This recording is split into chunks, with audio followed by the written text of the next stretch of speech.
Let's all go to the lobby. Let's all go to the lobby. Get ourselves a treat. The following presentation has been rated P for propaganda.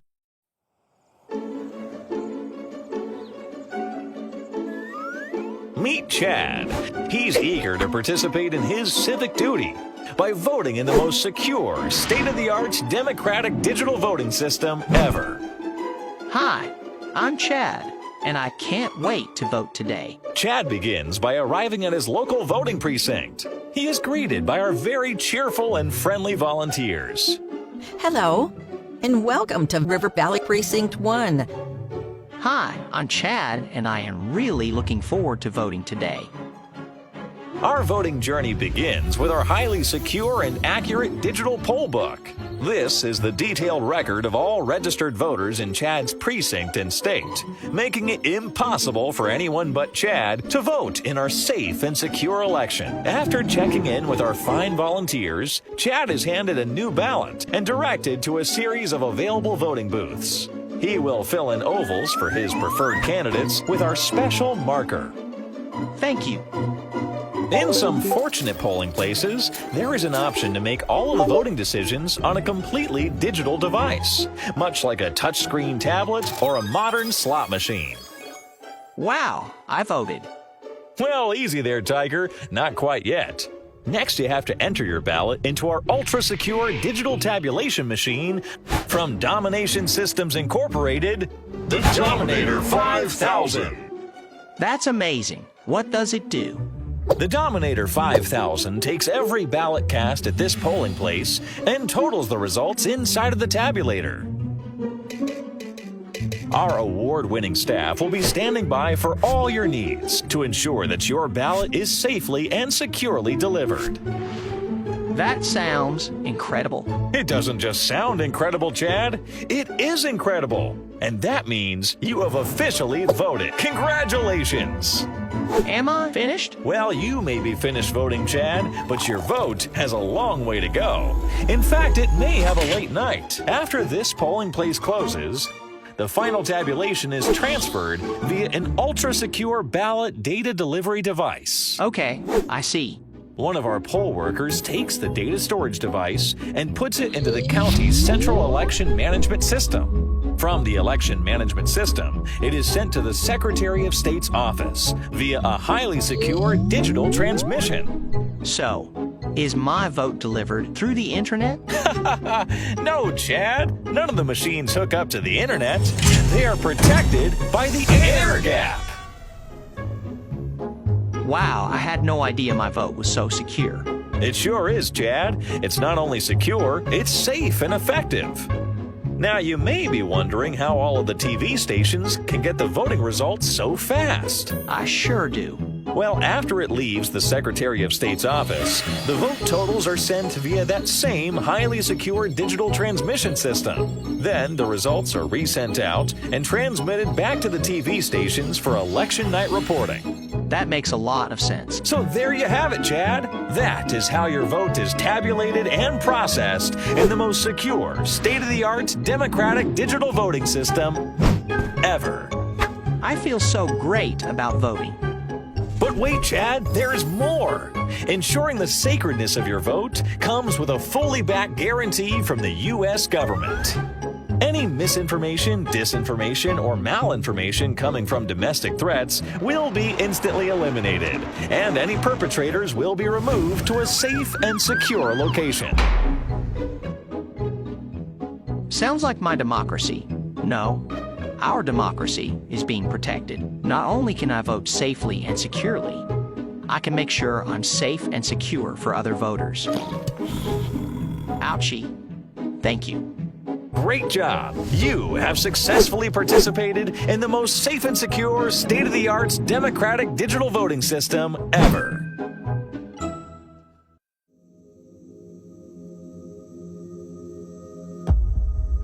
I have a recurring dream about a theater and a movie that keeps the people asleep. A feed. I'm awake. They are not. What happened?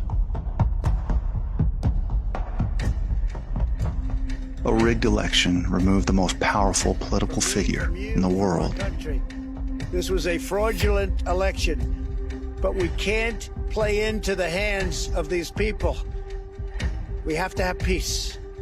Followed by the greatest false flag in U.S. history to cover it up. This wasn't the first time the government lied to the American people. What you will see is an accumulation of facts and disturbing patterns of behavior. There's weapons of mass destruction. Nope, no weapons over there. Weapons of mass destruction. Maybe under here. This wasn't the first time a U.S. president was removed from power, only to be replaced by power-hungry jackals, dangerous clowns, and cackling hyenas. We've been to the border. We've been to the border. You haven't been to the border. And I haven't been to Europe. This wasn't the first time we saw pawns pay a price, or the innocent sacrificed for a narrative. Yes, we've seen this story before, but we've never experienced the all-in, go-for-broke nature of what led up to November 3rd, 2020 all at once. Water pipe has broken in State Farm Arena. State Farm Arena is where they were counting the absentee ballots of Georgia's most populous county, and now the tabulation has stopped. They've all stopped counting for the night? What made all of this possible? The eviction of God from the home, our schools, from our universities. Pray and act to end the sin of abortion. And how are you? My choice! My choice! And yes, even the church. Just as a person can choose whether the Holy Spirit will lead him, so a nation can choose. And our country needs a savior right now, and our country has a savior. And that's not me. That's somebody much higher up than me. Just as a person can choose darkness over the light, a nation can do the same. President Trump claims the election was stolen. The assertions range from constitutional arguments to sweeping conspiracy theories. They need massive personnel now. Can you get the Maryland National Guard to come too? And I cannot now in good conscience object to the certification of these electors. The violence, the lawlessness, and siege of the halls of Congress. And I was shaken to the core. And the Oscar goes to... Believe in God or not, what we have witnessed is the demonic come to life in America. Faustian deals negotiated, signed, and sealed by oath-swearing politicians. If I could make an arrangement where I had a stand-in, a front man or front woman, and they had an earpiece in. The president has put in place an organization that contains the kind of database that no one has ever seen before in life. And that database will have information about everything on every individual. The devil has called for delivery on 1,000 bargains struck. Pacts made with vanity-seeking celebrities. Should I ask who you made the bargain with? Chief Commander. On this earth? Then in a world we can't see. When the nation evicts the Holy Spirit, something else will come to inhabit our institutions. The spirit of Baal or Mammon replaced our love of God with a love of money. The spirit of Ishtar dulled our sense of duty and virtue by replacing it with an addiction to pleasure and comfort. And once our morality was compromised and we became lazy to our plight, the spirit Moloch lurked in the shadows to slaughter the unborn and traffic the innocent. But one spirit in particular opened the door for the others, the spirit of fear. This didn't happen out of the blue. We've been tested and studied like lab rats for generations. The Marxist engineers of society knew full well the power of social conformity and peer pressure. Take the ash line experiment. A volunteer is told that he is taking part in a visual perception test. What he doesn't know is that the other participants are actors, and he is the only person taking part in a real test, which is actually about group conformity. The actors have been told to match the wrong lines. The volunteer will be monitored to see if he gives the correct answer, or if he goes along with the opinion of the group and gives the wrong answer. In the first test, the correct answer is 2.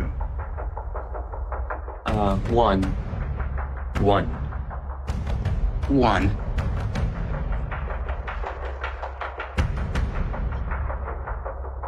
Two. 1. In the second test, the correct answer is once again 2. 3. 3. 3. 3. 3.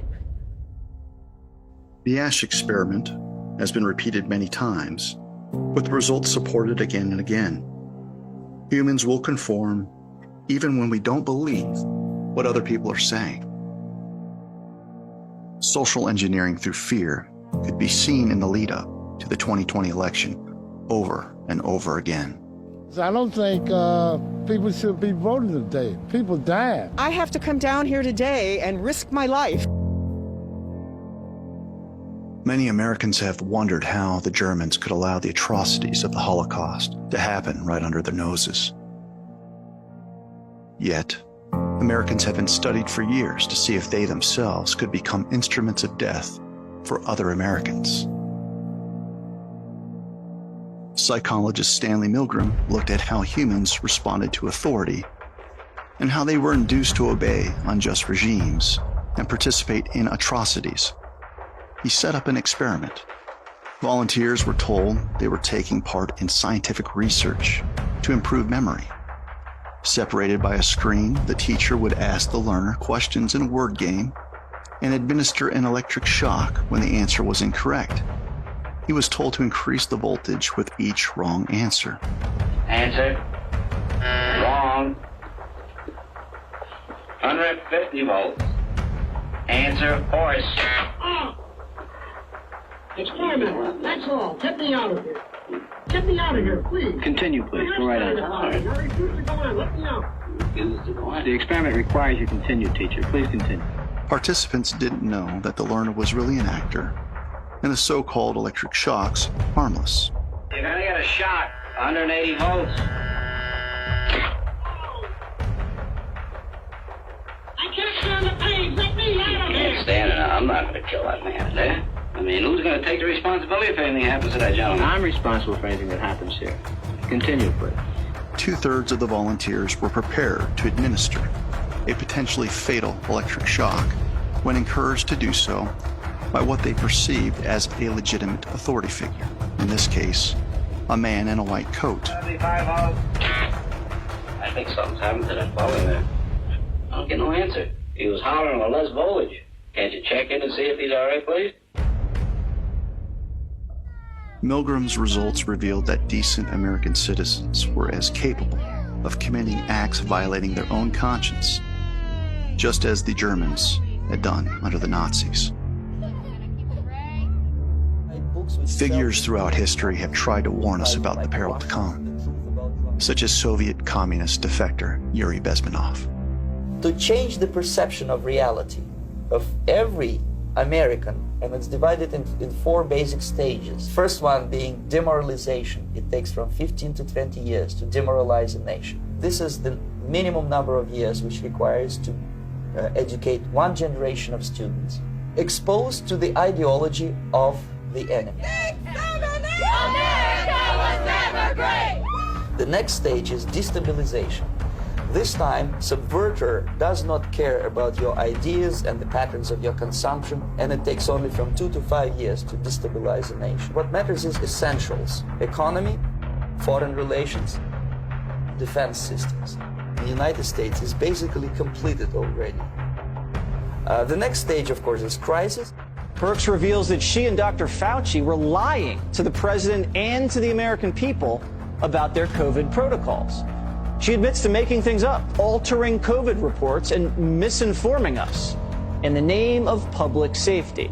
We've really worked on messaging to the American people about these 15 days to stop the spread. And after crisis, with a violent change of power, structure, and economy, you have so-called the period of normalization. It may last indefinitely. That is what the new normal is going to be. How did the theft of the 2020 election happen? We've been demoralized. We've been destabilized. And COVID presented the crisis to bring it all about.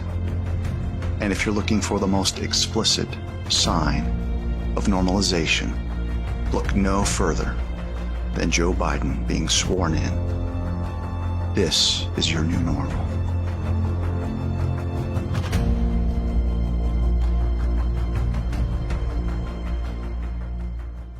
Now you might be saying, okay, we get it. The government is bad.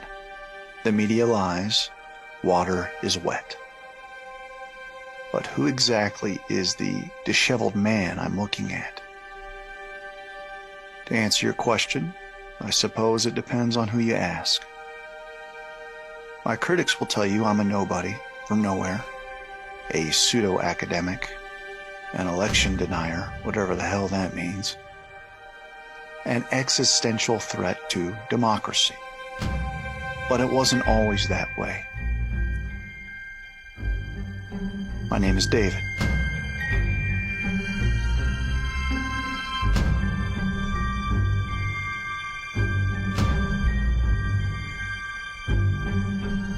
Suffice it to say, there was a time I had a classroom and could teach students to discern truth from lies.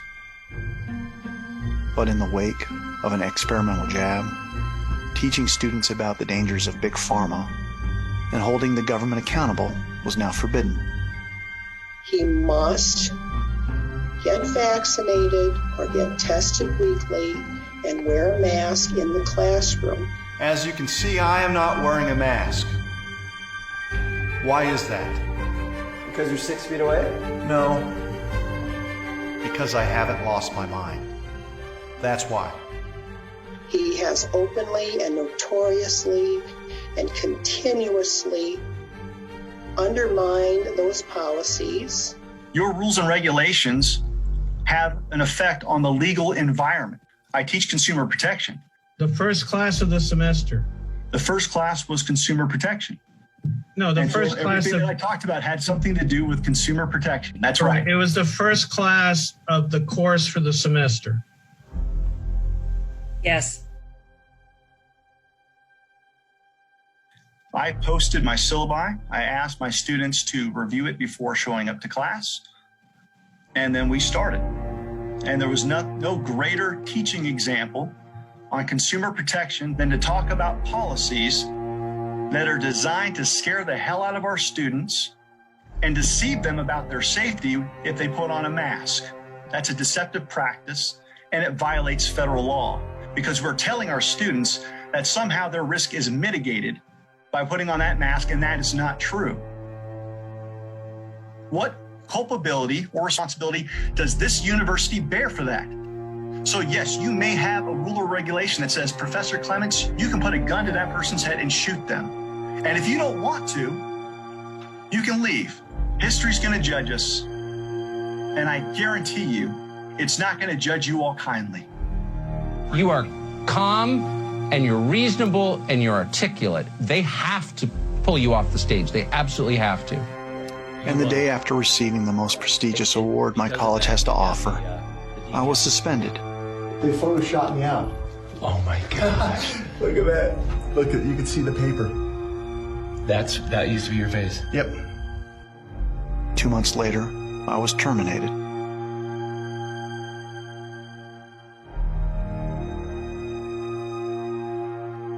Now unemployed, political operatives set their sights on stripping me of my law license for merely commenting about the November 3rd election. As a prosecutor, do you think there's enough information you've seen out there that we could actually, if we had serious prosecutors, we could start prosecuting crimes about the 2020 election? In a word, yes, and this is coming from someone who's helped secure 8 first-degree murder convictions, helped take down a drug trafficking organization.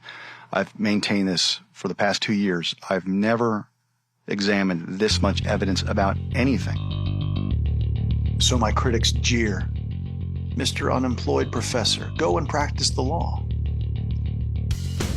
Complaint after complaint was filed to strip me of my license. 5 complaints, 5 investigations.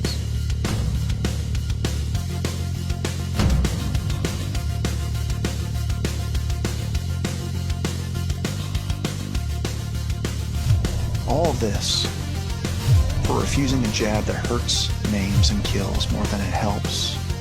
I don't mean to brag, I don't care, but I want you to know, double-vaxxed booster, clearly, Jesus loves me the most. Seriously.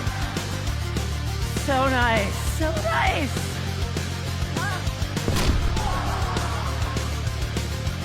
All this for refusing the narrative over a clearly rigged 2020 election. So why continue the path I'm on? Because the truth is the truth. And when you see it, you can't unsee it. Welcome to my neighborhood. I'm a trailer park kid that came from nothing, got his doctorate, and did some special things. I'm a gray-haired punk rocker that used to play in dive bars until the government said I couldn't. We live a simple life. I'd like to get back to it. This window is down, not because I want it to be, but I've got an electrical short someplace. This is on the to-do list. We've got a lot of work that we'd like to get to today. Lavish swimming pool. Only the best stainless steel appliances. Sometimes you gotta make things match what you got there. I'm a husband to a bride I adore. A father to beautiful children who, in the midst of so much uncertainty created by their father, still haven't lost their spark, their joy. I'm a sinner saved by the blood of Jesus Christ, my Lord and Savior, the King. Since January 6th, all 3 of my children sleep together in our room on a pile of mattresses. As I travel, they keep watch over one another. We say our nightly prayers.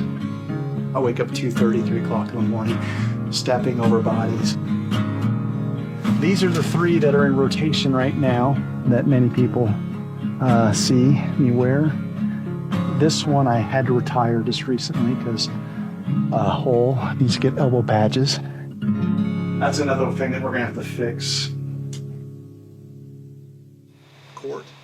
So I interview experts, attorneys, fact witnesses, victims, wherever I can find them out of my garage. New Mexico. I partner with my wife to oversee canvasses and audits. A lot of investigation into our 2020 election. We found a lot of anomalies. We investigate, report, help write articles, and shout from the rooftops about the stolen election wherever we can, and plead with those that are free to support those that are not.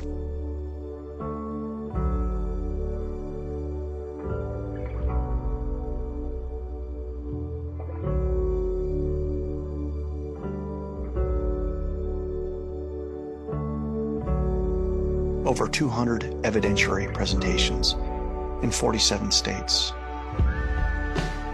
Add up the number of podcasts, interviews, radio shows, phone calls, and consultations over the last 3 years, and the number easily exceeds 1,000. I've spoken to Alaskan natives, New Yorkers in Times Square. There he is, ladies and gentlemen. Professor David Clements here at the Trump Tower. Spoken to packed auditoriums and rooms with as few as 6 people, where half the elderly audience fell asleep during my presentation. I've slept in places where my legs were an hour behind my head. And I find myself in a paradox of sorts. Every day, I wake up absolutely convinced we, the people, are going to win our country back. I have zero doubts. At the same time, I know I haven't reached enough people, that I haven't done enough, and that we're running out of time. Look no further than the 1,000 J6 families that have been devastated by a weaponized government. Dawn raids, doors kicked in, husbands pulled out of bed at gunpoint. Residents of 30840, this is the FBI. Shut your mouth, get in line, just behave or pay the fine. They're pulling on your backbone and taking out your spine. They want you weak, don't speak, don't question, don't think. Keep staring at Stop after stop, city after city. But some places are more special than others. Shush. Oh Jesus, what happened to us? The fact that I'm sitting here across from so many people across the country in our past have converged here, and they'll converge in Washington, D.C., they'll converge in all these different places.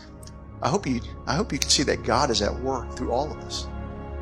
And the right people have shown up on the scene, and we are dominating the court of public opinion. Dominating. It's not even close.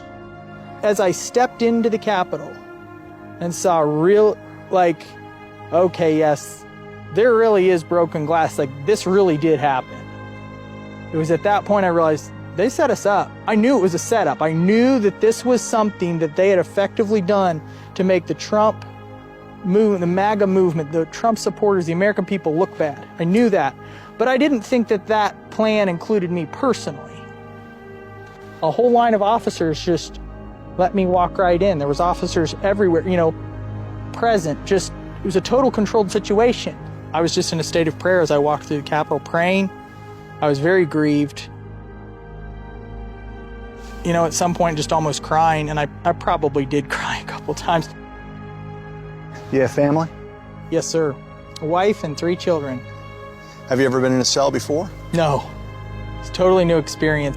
Gentlemen came down in suits and ties to come and put me in the chains and bring me up, and unnecessarily, they totally rattle you. What I read in there, just the way they were, it seemed like they were ashamed of what they were doing. They were doing something that was wrong to an American citizen. Yeah, for a sentence, he sentenced me to 12 months in prison, and then after that, there'll be another year of parole. My son has never been in trouble his whole life. Now finds himself with 2 felonies, no rights, and been locked up for 2.5 years. But now over 900 days in, I can say I've been scared for his safety every day. He found a sick mouse, and he did a little surgery on it with items he had there. It had a bot fly. So he did his surgery, removed the fly, cleaned it up, kept the wound clean, and the guys loved it. They called it MAGA Mouse, and they were all excited, and the guards found out, and everybody was scared that they were going to kill the mouse, in the Green Mile. I don't know if you ever saw that. Yeah. So they started worrying, and they managed to release the mouse in time. But, he saved its life. It went around as a story. He's just very loving and caring. I lost my husband in 2018, and I don't remember a lot of that time. I kind of checked out. My kids thought, it might kill me. I thought it might kill me. But, when this happened and someone takes your child from you, when you think that you've kind of lost everything, it really puts it into perspective. I still have my children. This completely brought me back to life. I had something to fight for. The next thing that's got to fall are these failed, corrupt institutions. We've got to evict the people there, and that's why I work mostly on elections and the machines, because I desperately want someone that's gone on record that said, if elected, you can expect a pardon for all the J6ers. And by all, I mean there's some that don't deserve it, but those are the unindicted Fed co-conspirators. Those are the federal agents. Those people should be tried for treason. But all of you factually innocent, God-fearing, lovely people, you don't deserve the hell that's been thrust upon you. And when God Almighty sits and takes that judgment seat, it's over. So do what you can to improve the terrain until there is freedom. They told me that I had 8 strokes, but one of them was a bad stroke, and I think that's probably the one that affects me more. We've been unjustly charged with something that we didn't do. My youngest son, Isaac, and Aaron, my stepson, they were both trying to administer care to somebody, and they've been charged with worse crimes than what I've been charged with. Somebody sprayed me with something that was very toxic to my eyes. They were forcing us to the opening. The doors flew open. I kind of had to sit somewhere because I couldn't see. We are gonna go to court in Washington, D.C. that's coming up February. I'm 64 years old. I've never experienced anything like this in my life, and I'm really dumbfounded and astounded that I'm facing something like this. I put my SIMS card back in my phone. 2 unmarked cars pull in, surround me at the recycling center. And so they got me all in there, and that was a lot of fun. I'd never done the whole get naked and, you know, lift your whatever. I'd never done that before. That was really weird, but there was about 100 guys out there, all just taking breaks, talking to their families, making their phone calls. This guy stands up all the way across the room, another inmate, and he's just like, you know, Zach Martin. He's like, is there Zach Martin in here? And did you just get arrested? He's like, were you at the Capitol? And they'd seen it on the, like, or heard it on the radio or something. And I was like, yeah. I was like, yeah, that's me. And then he just like high fives me, and like all these prisoners are like at the table, like right next to her, are like reaching over the table, like shake my hand. I mean, it was the best trip to jail you could ever have, really. 20 years from now, I hope that we come here and gather on the other side of victory. God bless you all. Thank you.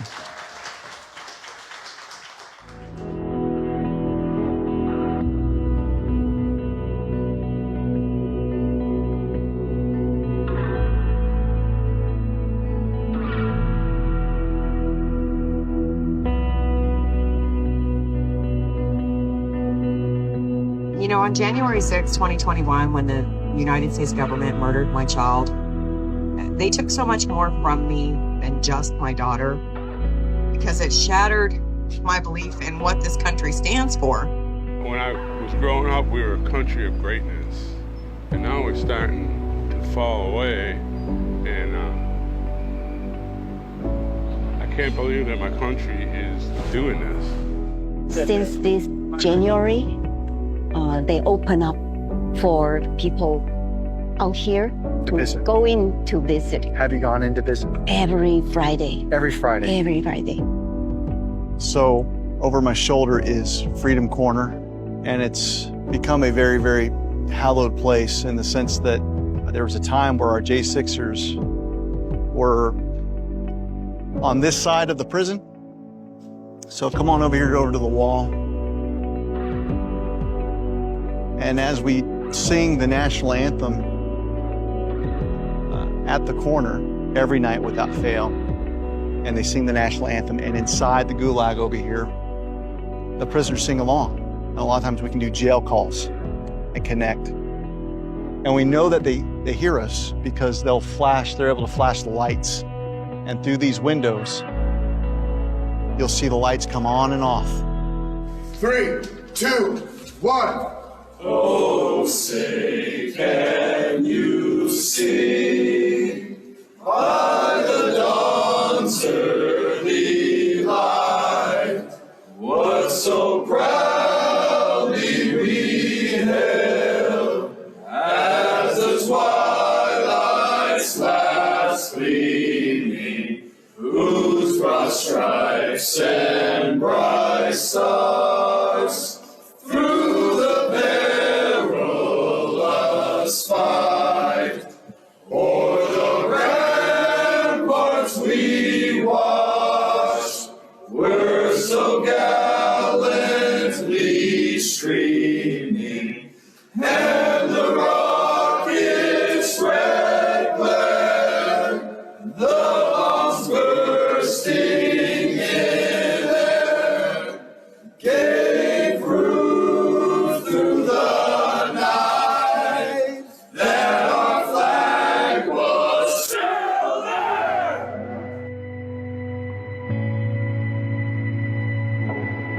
That was something we would look forward to. And at some point, the warden or whoever the officials are wanted to rob them of that joy, and they moved them away from the corner. So we're not able to connect the same way. Special place, though. Look around you. This is where the swamp wants our J6ers. There's still a disconnect with most Americans that don't associate what happened on November 3rd, 2020 with January 6th. But the reality is everyone that's rotting in there right now is in there because of what happened on November 3rd. Coming to Freedom Corner will put pep in your step on counting the cost and truly asking yourself, am I doing enough? And uniformly the answer is no. And the reason that you know that the answer is no is because John Mellis, Jake Lang, Brian Samsel, they're in there right now. So my travels, they really don't mean anything in comparison to what they're going through. Although I should say I'm not sure whether So many J6ers locked away by a weaponized government. Did you have confidential human sources dressed as Trump supporters inside the Capitol on January the 6th prior to the doors being opened? Again, I had to be very careful. It should be a no. So I'm going to make the assumption that there was more than one, more than 5, more than 10, and that you're ducking the question. I just can't speak to that here, but I'm happy to get the court filing that... Look, it's been 2 years.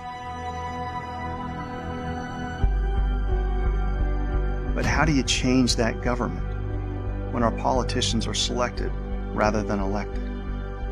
When everyone is too scared to talk about the slave master that made it all possible?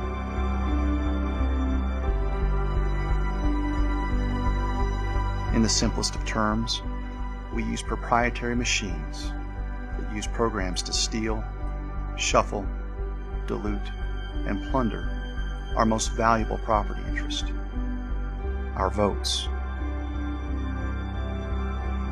And our votes are our voices. So while the J6ers wear real chains, we continue to wear invisible ones.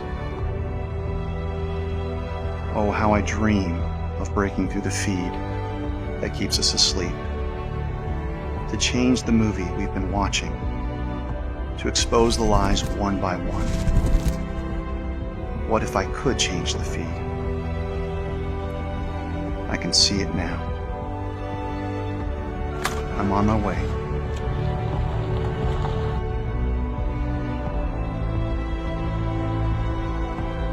Awake, America. Awake.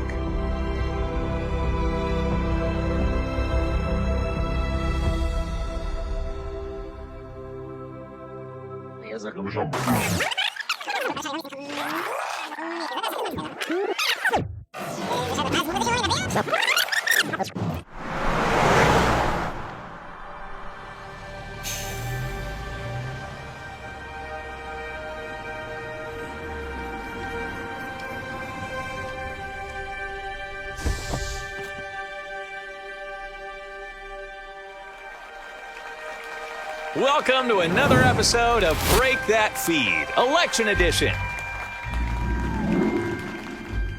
Here's Chad, a naive, well-meaning voter who has no clue about elections. Chad is under the feed, unable to think for himself. Hey, is that true? Seeking to break that feed is Professor Clements, who believes the machines are easily subverted and should be eliminated. Assisting Professor Clements is Earl, River Valley's audiovisual technician and janitor, who will help separate fact from fiction with a playlist ready to go on his handy-dandy video cart. And they will face off against the River Valley election staff and representatives of Domination Systems Incorporated. They'll do whatever they can to keep Chad blissfully ignorant about any problems facing our election systems. Will Professor Clements have what it takes to break that feed? The contestants will be moving through a series of election stations.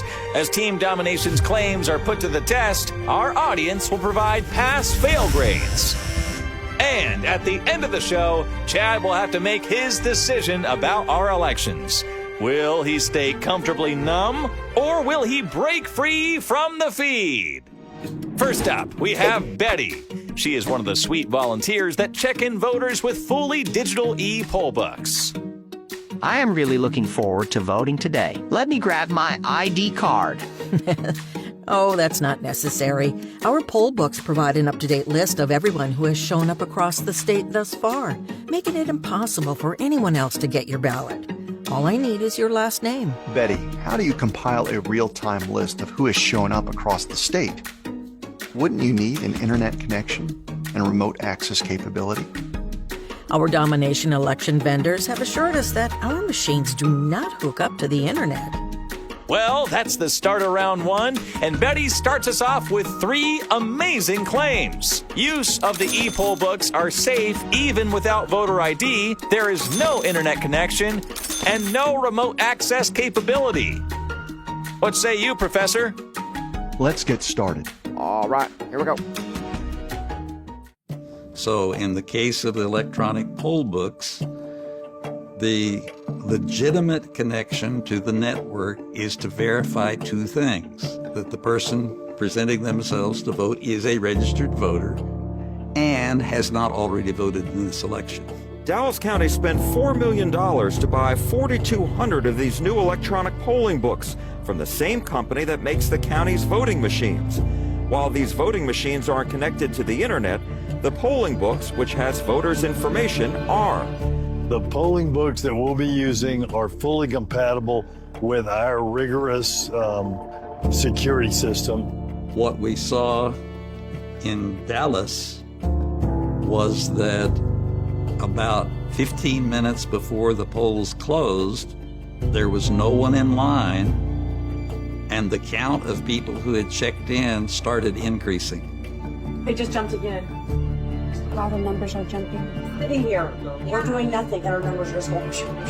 Hi, John. The last one I was like, And the worker noticed that said, "Hey, what's going on here? The number's going up, and we haven't checked in any more voters." I'm now at 817. I'm 1,089 now. Just jumped 9 times. There was a command coming into that poll book to say, check in this voter.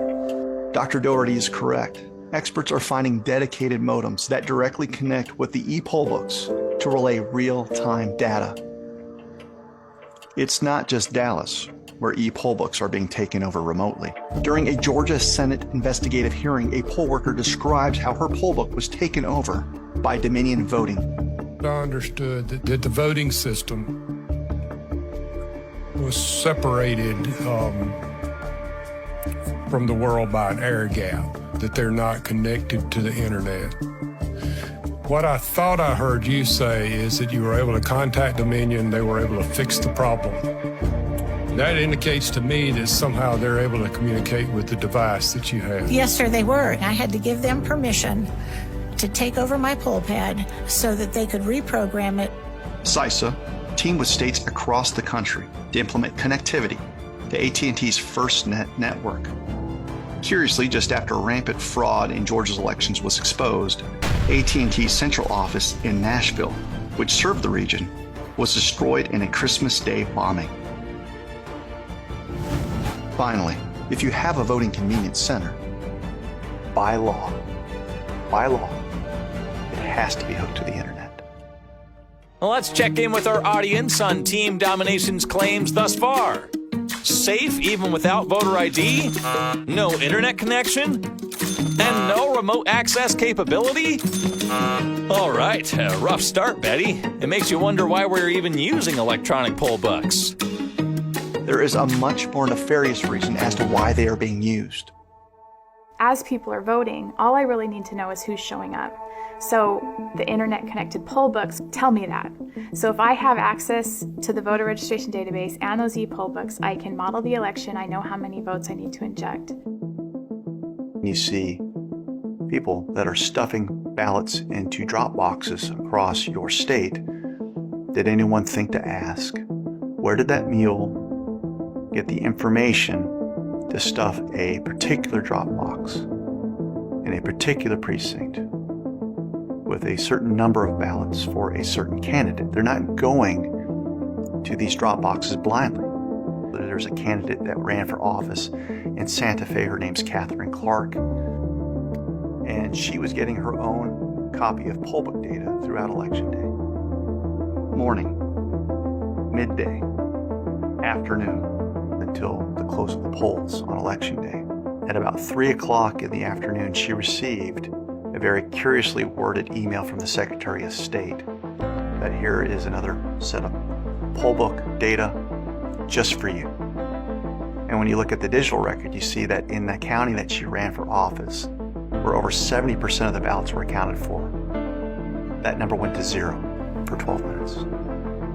Right after receiving an email at 3:27 p.m. In other counties, we saw gains of 20% of the vote in 12 minutes.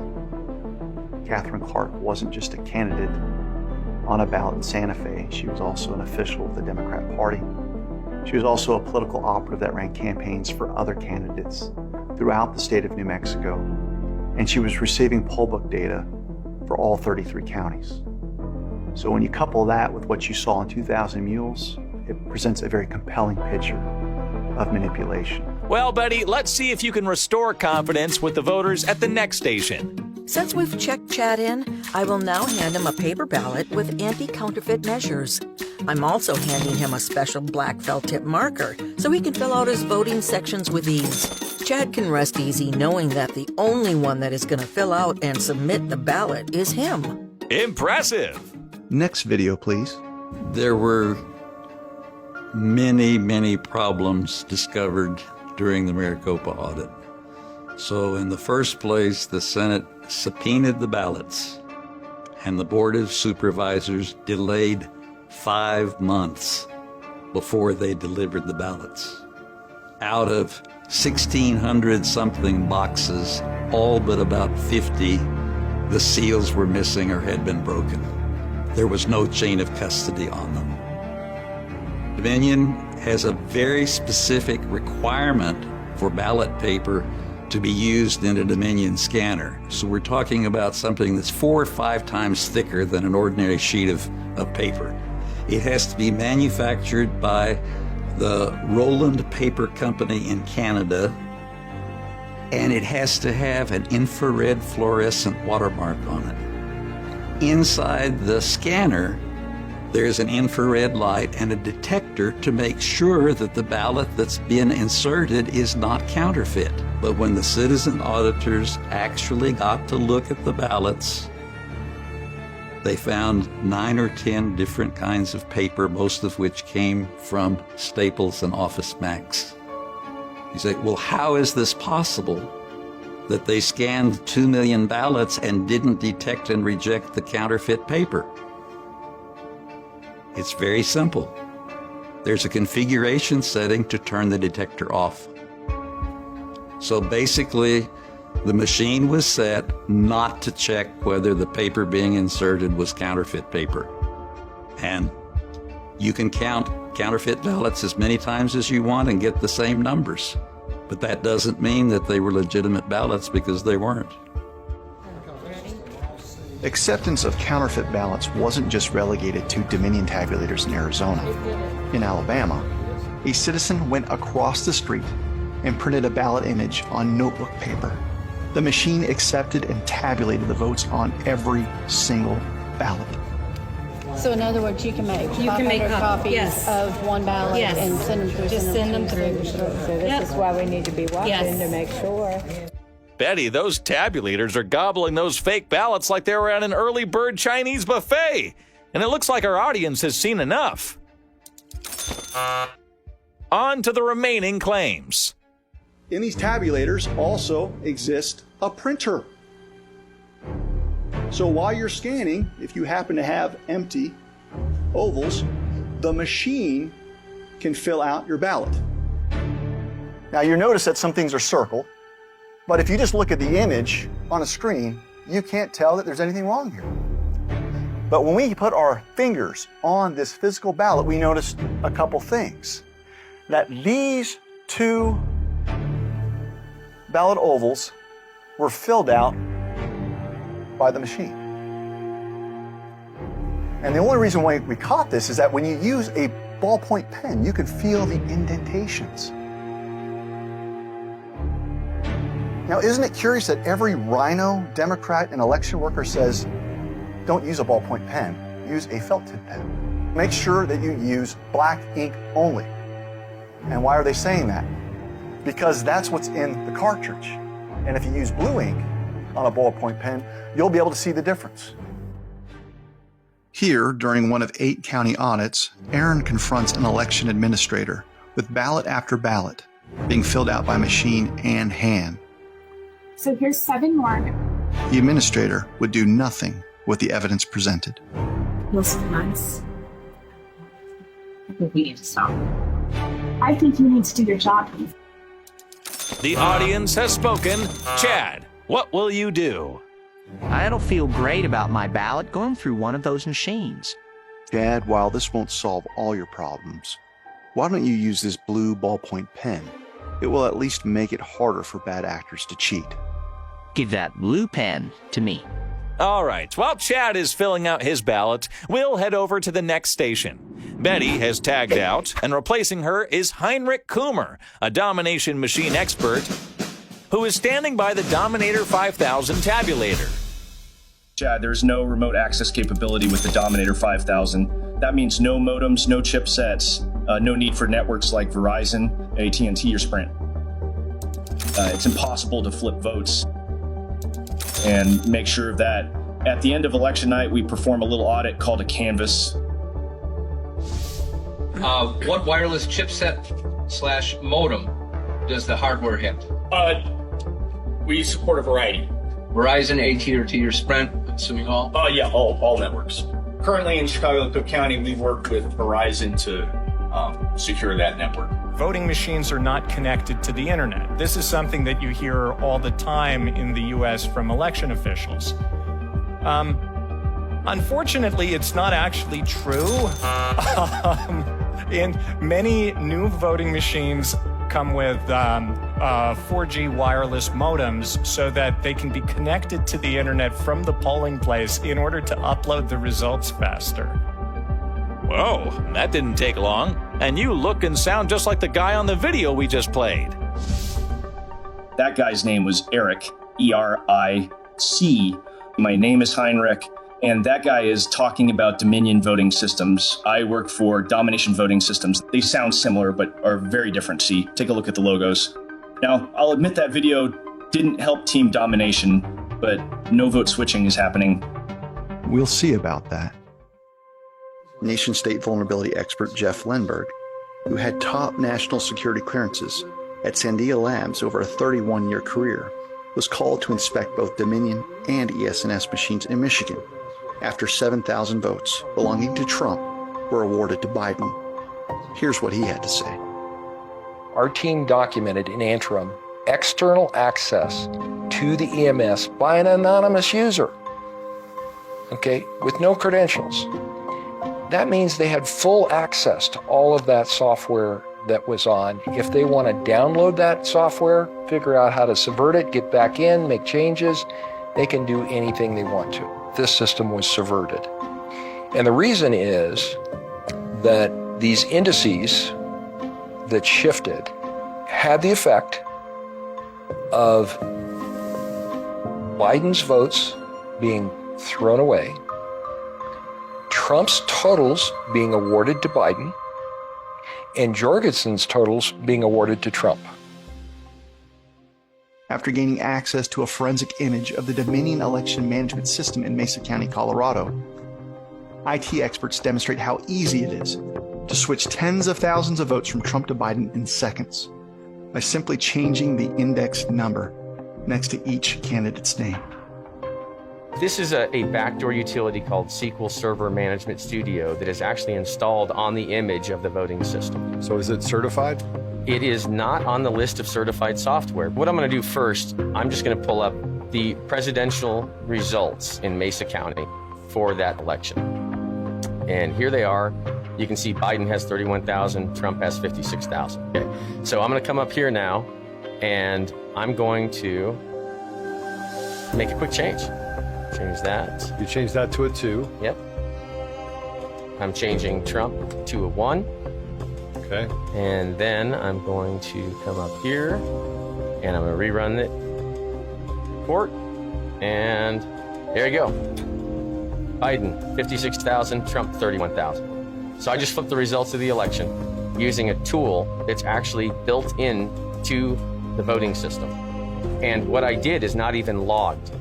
There's no trace of what I just did now. For some reason, the logging of activities by a user that has the password are not retained.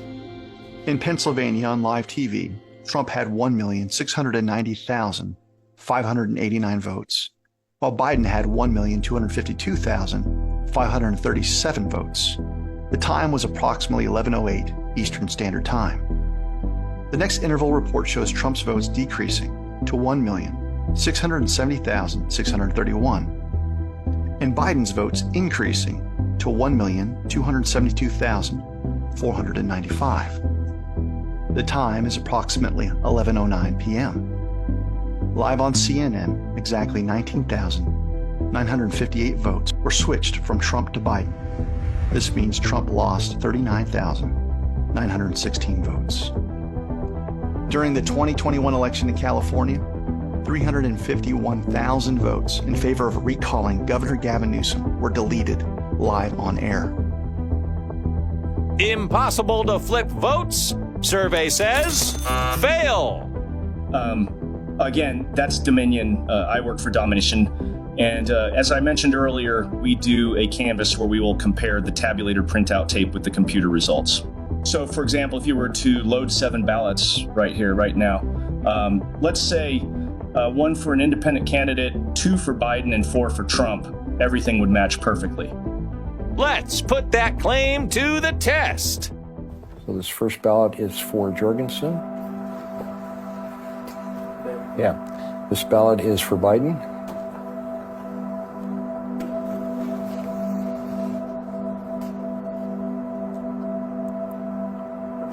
Next ballot is for Biden.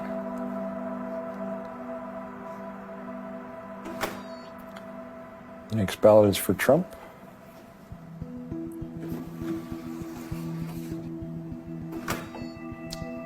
The next ballot is for Trump. The next ballot is for Trump.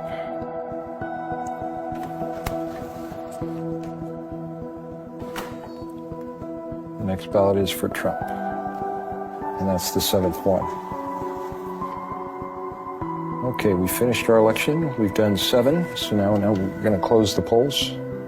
Now, while it's printing this, I will point out the modification that we made. What we did is for the presidential race, we swapped Biden and Trump votes. We did not change the senatorial race, and we swapped the congressional race. So that's what we're looking for. What we see is Joe Biden got 4, Donald Trump got 2, and Joe Jorgensen got 1. So you'll notice Biden and Trump votes are swapped. In the presidential race, what you notice now is Joe Biden has 4, Donald Trump has 2, Joe Jorgensen has 1. So what you see is the results now match the tape printout here. So when you do the canvas, they will match. But they're not correct. They don't match the ballots. You have to be kidding me. Fail! 3 stations down, and it's as if the entire atmosphere has changed at River Valley. The machines and ballots, this very gymnasium has lost much of its luster. But the show must go on. Chad, please feed your ballot into the Dominator 5000, though I'm unsure what good it will do. Next up, we have John Fastos, CEO of Domination Systems. I see that I'm losing you, Chad. Time to call in the boss. And Mr. Fastos.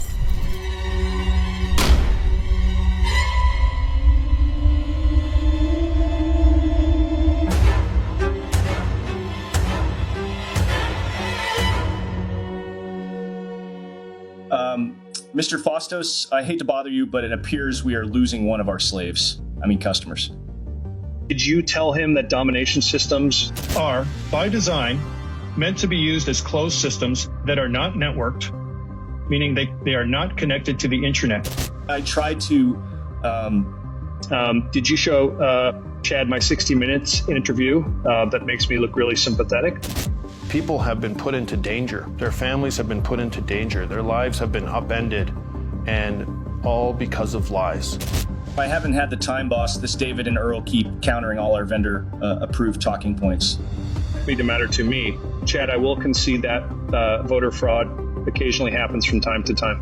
And kudos to the experts that have demonstrated a few votes being switched in a handful of locations across the country. Don't want to let a few minor examples spoil your perception of our elections. There is no widespread election fraud. There are no computer algorithms, and Domination is one of many vendors. The election process is highly decentralized with checks and balances, with transmission of sensitive data being protected by the air gap. The amount of systemic fraud being suggested by Professor Clements runs contrary to the Department of Homeland Security's assertion that the 2020 election was the most secure in U.S. history. The Department of Homeland Security are the good guys. They protect us from cyber attacks. All right, the stage is set for Station 4. No widespread fraud through computer algorithms. The voting system is highly decentralized and protected by the air gap. Professor, the ball is in your court. One of the most vital election records to analyze in determining whether systemic election fraud is present is called a cast vote record summary. Experts will study the record to see if the sequence of votes being cast by voters reflects a natural pattern, and whether it adheres to the law of large numbers. The law of large numbers governs scientific polling and many quality control practices. Maricopa County has over 2 million registered voters. Someone's running for office, they do not make 2 million phone calls and say, do you mind telling me who you plan to vote for? They make 400 phone calls at random. Candidate says, well, I want a more accurate poll. Okay, call 1,000 people. You don't have to call 2 million people because the sample is random. It doesn't matter which 1,000 you pick as long as there was no pattern to the way you picked it.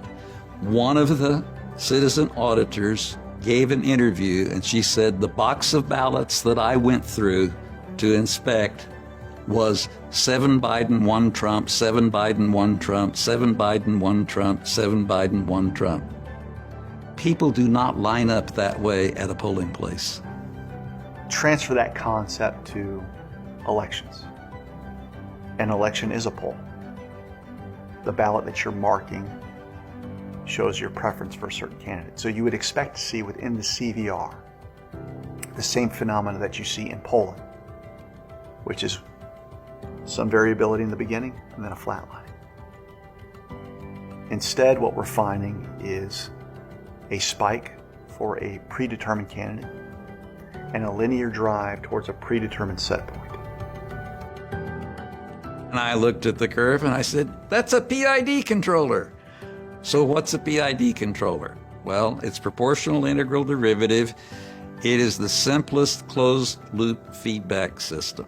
That graph reminded me very much of an airplane coming in for a landing when the runway is completely fogged in. Then the pilot pushes a button that says Cat 3 Auto Land, and the plane gets the beacon and says, where's the start of the runway? Aim for it at a 3-degree glide slope. And there's a strong gust of wind, and it bumps the plane's nose up. Did the computer know there was going to be a strong gust of wind to bump the nose up? No. But it knows it's not on a 3-degree glide slope, and if it continues this direction, it's not going to land at the start of the runway, and it says, decrease attitude. and get back on the 3-degree slope to hit the start of the runway.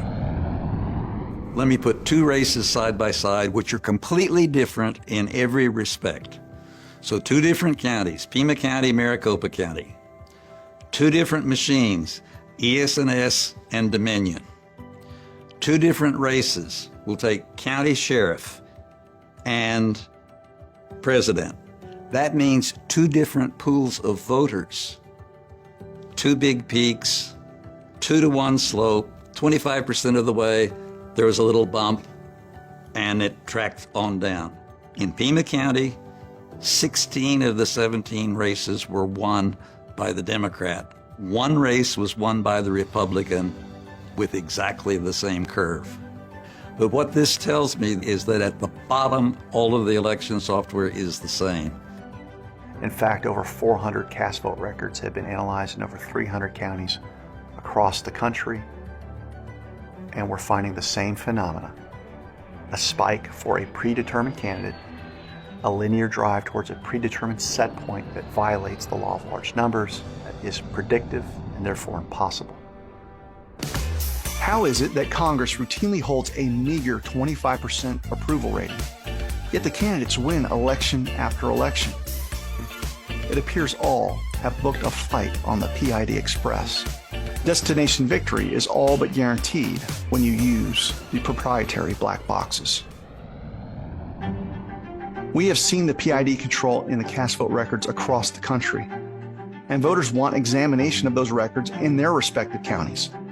Despite federal law requiring production of this vital record, clerks across the country are refusing to produce them to the public. In some cases, the records are being tampered with or destroyed. But another source of data has emerged proving the use of a PID control, and the algorithm is seen in all 50 states. Election night reporting data from a company known as Seidel. Look at Trump and divide his votes by Biden's votes. You have a Trump to Biden ratio. And when you do this, a picture will leap out at you. Think of your thermostat. You want to set your temperature in your house to 70 degrees. So you crank that furnace. So look, it's going to get to that set point. And what happens is over time, it reaches the set point, it's got to make a correction and come back. It's got to stay at 70 degrees. So you can actually hear your air condition come on and off, right? Now let's look at elections. This is the Trump to Biden ratio when we're looking at election night in Georgia. What you need to know here is that that set point means victory for Biden.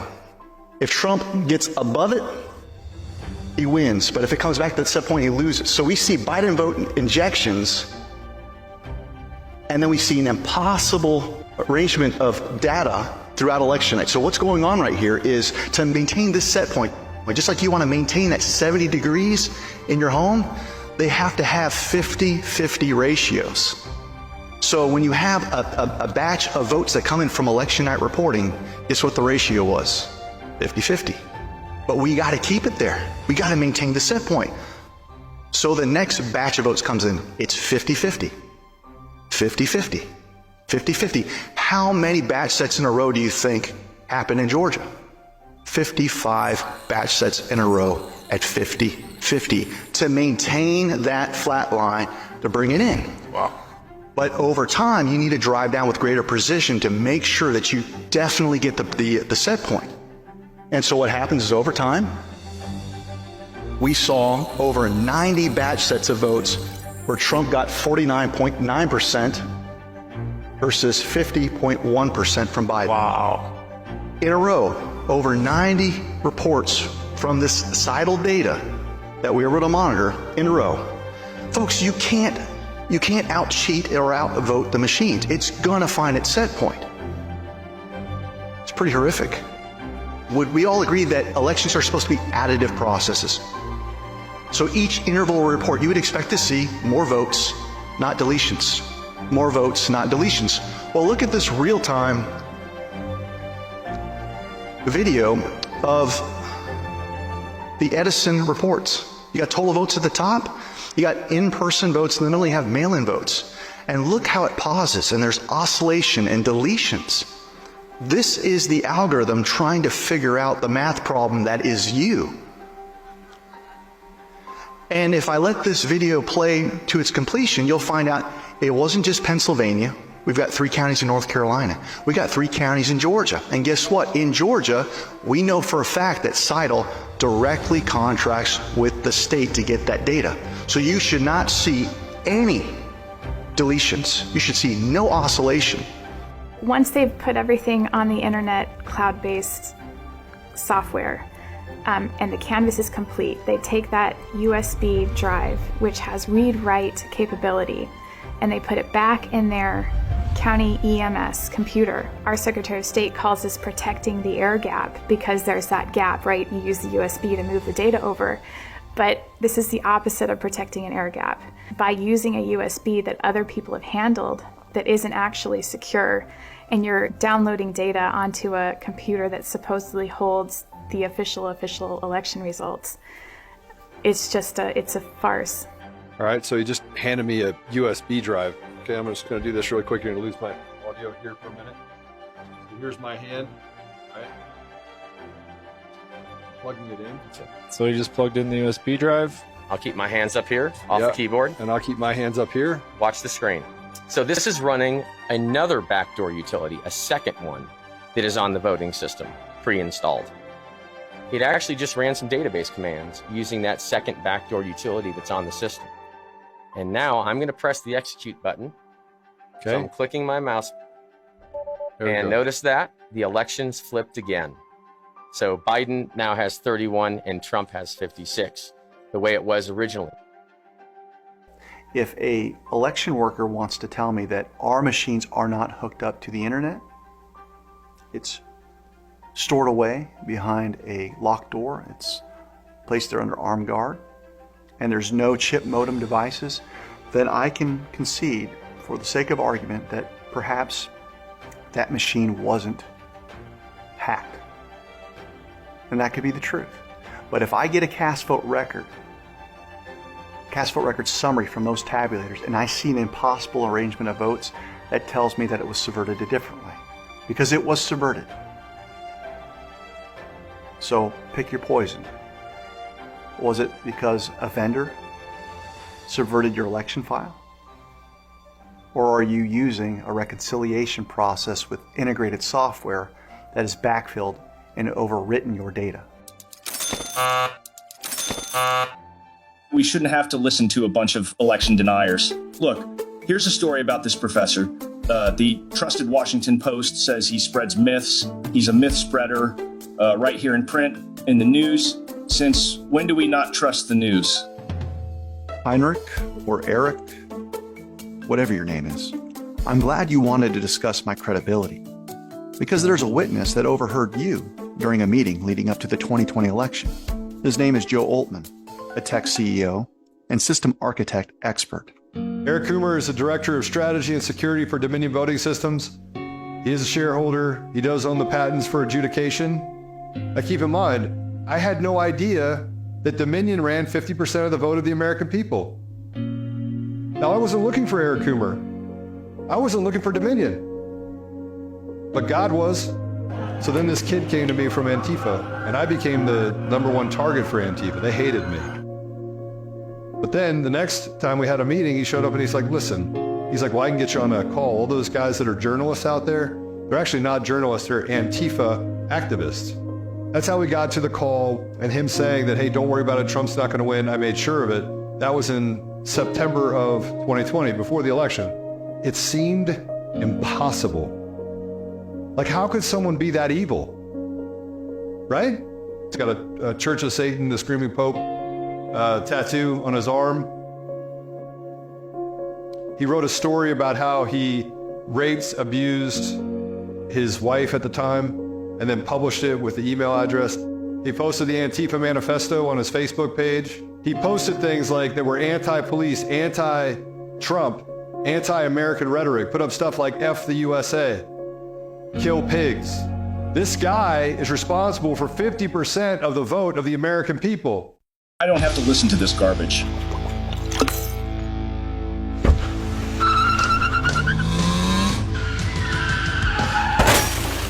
So I had a little accident down there, huh? No. Okay, there are tons of witnesses down there described you to a T. So you can either be honest about it or you can stick to your story. Not sure what you're asking about. I've been under a lot of stress. I hit the building and I panicked. Okay. Now for Mr. Paulos' last claim. That's Fastos, as in Faustian bargain. Right, Faustos. Earl, play the next video. The notion that we use a decentralized system with a multitude of vendors that impose various checks and balances on one another, like grinding gears, is unfortunately a myth. The election system is actually more like the Ferris wheel Heinrich nearly crashed into. Elegant, streamlined, and interconnected. And there are three things that power the election system: Albert sensors, FirstNet, and integrated software. All 50 states have entered into agreements with the Center for Internet Security, a private organization with virtually no oversight that has partnered with the Department of Homeland Security to deploy Albert sensors. These are computers that reside behind county and precinct firewalls under the auspices of protecting state elections from cyber threats. The agreements provide CIS with everything needed to monitor all aspects of elections real time. Second, AT&T's FirstNet cellular network, along with other telecom giants, provide direct connections for that monitoring behind those same county and precinct firewalls. Those direct connections exploded across the United States after Barack Obama's administration designated elections as part of the nation's critical infrastructure, which leads me to the third thing that powers the Ferris wheel of integration. Third-party corporate vendors utilizing all-inclusive software connected to the internet that can modify or change all the election data that the Albert sensors and FirstNet allow you to monitor. The big players are BPro, Noink, 10X, VR Systems, Electionware, and several others. But don't let the different names and logos fool you. They all share similar functional capabilities. Here is how the election rigging process works. First, money is donated to campaigns and political action committees, non-governmental organizations. However, investigators are also finding money subsidized off the backs of the taxpayer, being funneled overseas through entities like FTX, only to be laundered back to political campaigns through unwitting U.S. citizens whose personal identifying information is stolen to accomplish the laundering operation. The next module every integrated software provider has direct access to is voter registration. Voter rolls are inflated at strategic times and act like a credit line to the swamp candidates. During the early voting period, and even on election day, metrics are provided through the integrated software's absentee ballot tracking and the e-pollbook modules. With this information, adjustments inflating the voter rolls is happening right before elections.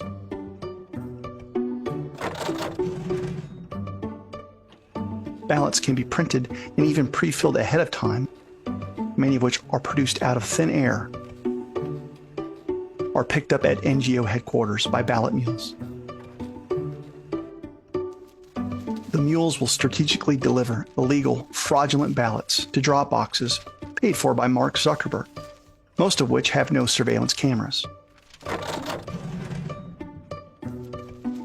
Election workers retrieve the ballots from the drop boxes and run them through the tabulators. In the event that voter turnout wildly exceeds the predictions or modeling of bad actors, the tabulators can be hacked, or the integrated software used in the states can simply overwrite the tabulated results. To accomplish the needed correction, state election officials will be told to stop counting. The election reporting system will be rebooted to create new set points. Once losing candidates will emerge victorious. And during the dark hours of the night, and in the days following the election, fraudulent ballots will be brought in until they more or less match the digital manipulation. Delayed reporting of the official results will now be asserted as the new normal. Now you might be saying, nice theory. Do you have proof?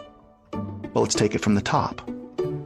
Remember the campaign finance module and claims of money laundering? Let's start there. FEC data shows that some senior citizens across the U.S. have been donating thousands of times per year. Some of these individuals' names and addresses are attached to over $200,000 in contributions. You've had occasion to do some investigation that many of us have seen thanks to James O'Keefe. We started looking at the donations that were coming in to the different campaigns and the different candidates. The FEC records indicate that you donated $32,000, 3,000 different contributions people made at this address in your name. Are you aware of that? No, stop f***ing with me. Whoa. It is fragmented so that it falls below large donation values that are usually more scrutinized. And the bizarre nature of these donations caught our attention. Sometimes twice per day, going to so many different campaigns, upwards of 800 different campaigns, and many of them not in their own states.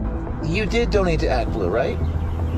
Yes, once in a while I donate $5 or so dollars or something like that during election year. What about $18,850? I doubt that. Not that many donations.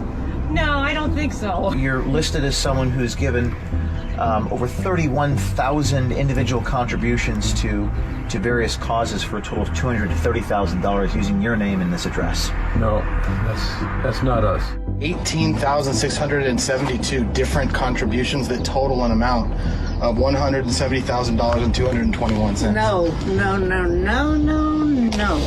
And it's almost as if you need some sort of software, some sort of structure in place to be able to even understand the way that everything is going on. Usually, there is a vestige of, yeah, I did donate to ActBlue, like once, or yeah, I've done it a couple times. So I think that really corroborates what you're saying, Peter. On October 9th, 2021, we had this particular Smurf unwittingly show that there's 183 transactions in this person's name for over $4,000 on that particular day.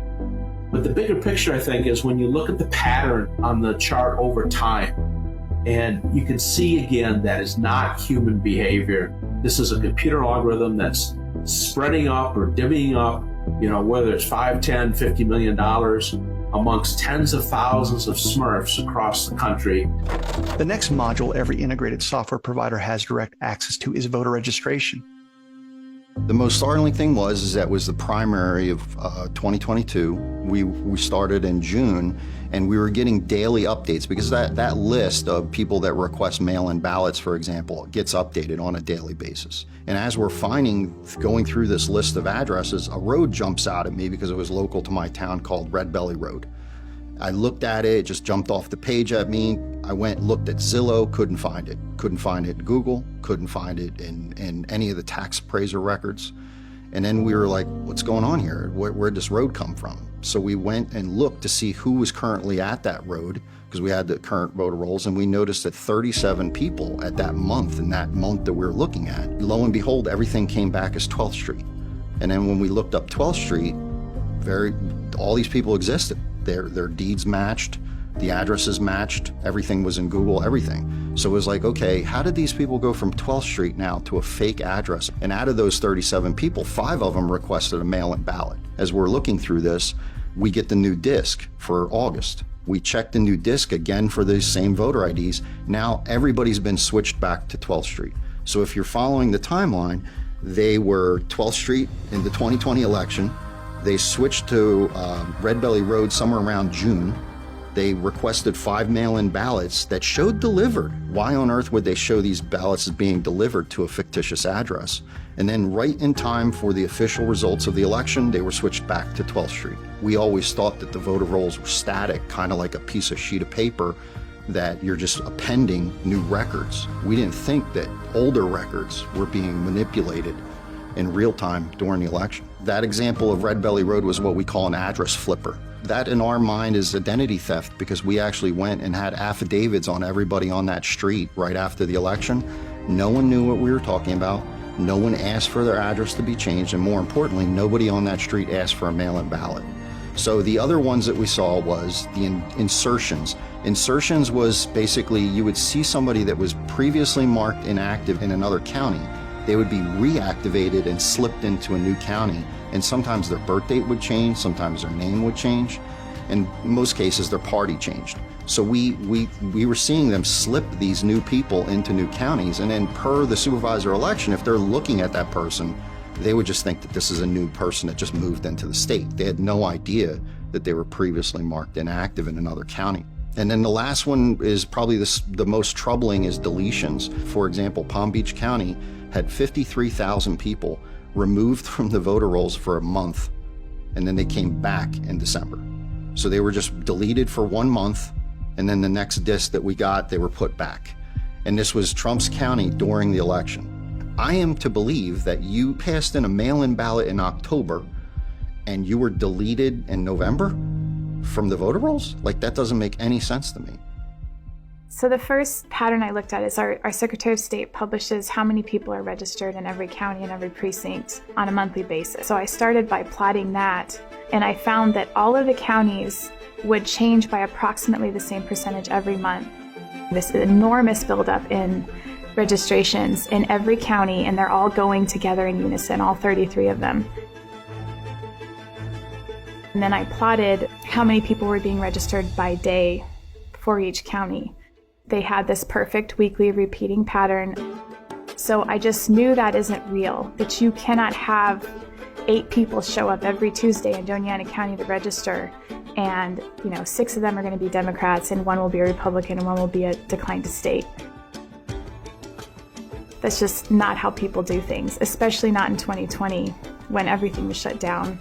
If you think about like a dashboard where you can watch a vote happening in real time, somebody could sit there and easily figure out, okay, my candidate needs to have X amount of votes. I have all of the things I need to fabricate that. I have all the vote rolls, I have all the mail-in ballot rolls that I can clearly just turn on, fabricate whatever result I need, and then that is essentially given as the official tabulated result, basically from their website. Now for the absentee ballot tracking module that provides the metrics needed to create fraudulent ballots. Here, Jesse Morgan, a subcontractor with the U.S. Postal Service, describes what he found. I know I saw ballots with return addresses filled out, thousands of them, thousands, loaded onto my trailer in New York and headed for Pennsylvania. I got to thinking and wondered why I was driving complete ballots from New York to Pennsylvania. In total, I saw 24 gaylords, or large cardboard containers of ballots loaded into my trailer. They were complete ballots. Jesse's observations took place on October 25th, 2020, during early voting. Because bad actors could monitor the number of ballots coming in through ballot tracking software, teams across state lines could easily produce hundreds of thousands of fraudulent ballots and inject them into Pennsylvania's elections, affecting the outcome.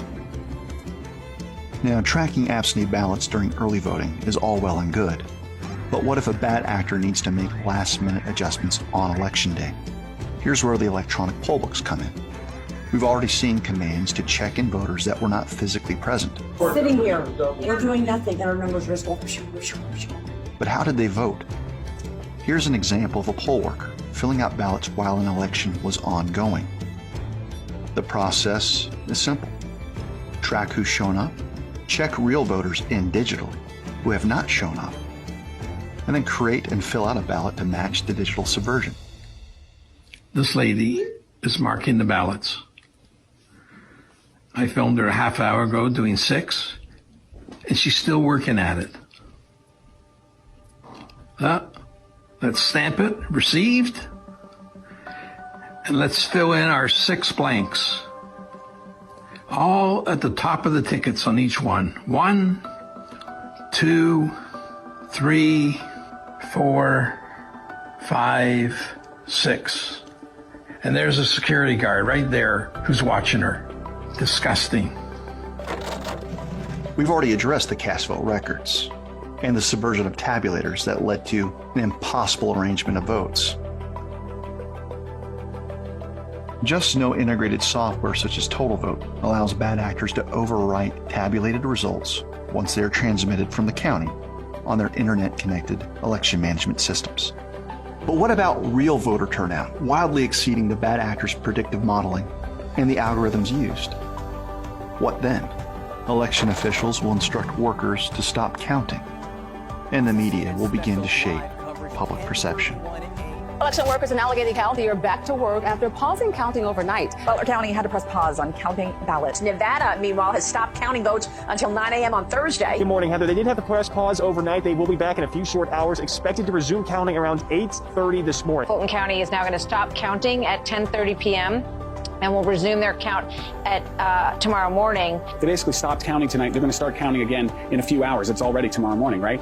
Here's where it gets really bizarre. At Fulton County, most populous county, it is Atlanta, they just stopped counting at 10:30 p.m. They stopped counting their absentee ballots. They said they'd pick it up in the morning. So everyone stopped counting. Now it's time to reboot, create new set points, and gather ballots in the dark of night while observers are sent home to again match the digital subversion. This thing where we've got on election night, we look at the cumulative votes of competing candidates. This is Trump versus Biden. Now, you'll see here the winning candidate at some point is Trump, and he's winning handedly in Wisconsin. And then all of a sudden, you see this massive injection for the losing candidate. That would be Biden. This is what has become known as the F curve or the fraud curve. And it's become meme-worthy. This is basically the banner. This is the flag that is flown by all the fraudsters out there. We saw the same F curve in all of the swing states. I told them how the Georgia runoff election for the 2 senators was going to go. I gave them the model. Republicans are winning. Guess what happened? System went down, came back up, and it flipped. I went to Washington, D.C. on January 4th, 2021, and I met with counsel for Pompeo. Now, how much surprise do you think was on his face? None. Ruby Freeman, about early in the morning, when the woman took when the whole gang took the stuff out of from under the table, right? For some reason, they put it in 3 times each ballot, and I don't know why. All right, so what we're looking at here are 2 different batches of votes. Scanner 5162, batch 234, image 59, and scanner 5162, batch 235, image 19. And what you can see is that, like on this vote right here, we've got this exact same little tail. Here's the next one that shows, you can see Republican is written there, Republican's written there. This is ballot 61, this is ballot number 2, and then each one of them even has this little dot in the Fannie Willis. Okay, and do you have more of those? We have the entire batch. There's 62 images in here total, and I didn't even get a chance to go through all of them. Do you know do you know who those ballots, do you know who they were made out to? Do you know who they were voting for? No, not specifically. Did you ever check? We did what I described to you earlier. No. Did you ever check the ballots that were scammed by Ruby Freeman, a known political operative balloteer? Did you ever check who those votes were for? We looked into that situation that you described. No, they were 100% for Biden. 100%. There wasn't a Trump vote in the whole group. They also create phony ballots, and that's a real problem. That's my opinion. But they create a lot of phony ballots. All that's left in the cheat is to now delay reporting, with the media creating a new perception, namely that it is perfectly reasonable to get results days and days after an election was held. Polls have closed. We should get our first batch of voting numbers in about an hour. That'll be the bulk of the early vote. That should favor Democrats. As the night goes on, we'll get numbers from today's vote. That should favor Republicans. If these races are really as close as people think, we may not be able to even guess who won until we know how many votes were actually cast. So we know how many votes were actually cast. Report card from the audience. Fail. This is quite sad indeed. This audience appears to be one big election denying group of conspiracy theorists. The truth remains, however, that not one court has ruled in favor of any of these election fraud conspiracies. Moreover, we've paid independent testing agencies to refute everything. The professor's experts have said, and finally laws are on the books to protect the public from election fraud. Bold talk, Mr. Faustus. Professor, your response. And the 65 Project stands for the 65 cases that were filed that the radical left deemed to be without merit. And all of them were dismissed. But it's now an out lie. There are about 90 lawsuits that you can actually find that were filed either by Trump, the RNC, or the GOP. There were 30 that were set for merit hearings. Out of the 30, Trump, the RNC, and the GOP prevailed in 22 out of those 30 cases. The top 5 vendors of voting systems in the United States are using computers and components that are manufactured overseas. For the most part, they're manufactured in the People's Republic of China. In China in particular, they advance persistent threats. Some of them are massive organizations. I'm talking about organizations with 12,000 or more people. They have whole campuses. They're larger than, many U.S. universities, larger than many U.S. defense organizations. And they are solely focused on the exploitation and penetration and infiltration of U.S. and Western technology. We've had numerous supply chain compromises of critical national security systems in the last 8 years. Not one time has the Election Assistance Commission put out any kind of a warning. They still have not warned all the election officials, nor the public, nor notified Congress that these issues were happening. Instead, they have allowed us to use them in election after election, certifying the elections, and they pretended everything was okay. The Threat System Management Office basically simulates threat. We basically play bad guy. I went and talked to, at the time it was Wiley Labs. They said, hey, we want you to do an independent assessment of our testing procedures that we have and evaluate it. So they said, we're going to provide your report up to the EAC to show that you've assessed us and where we stand and all that.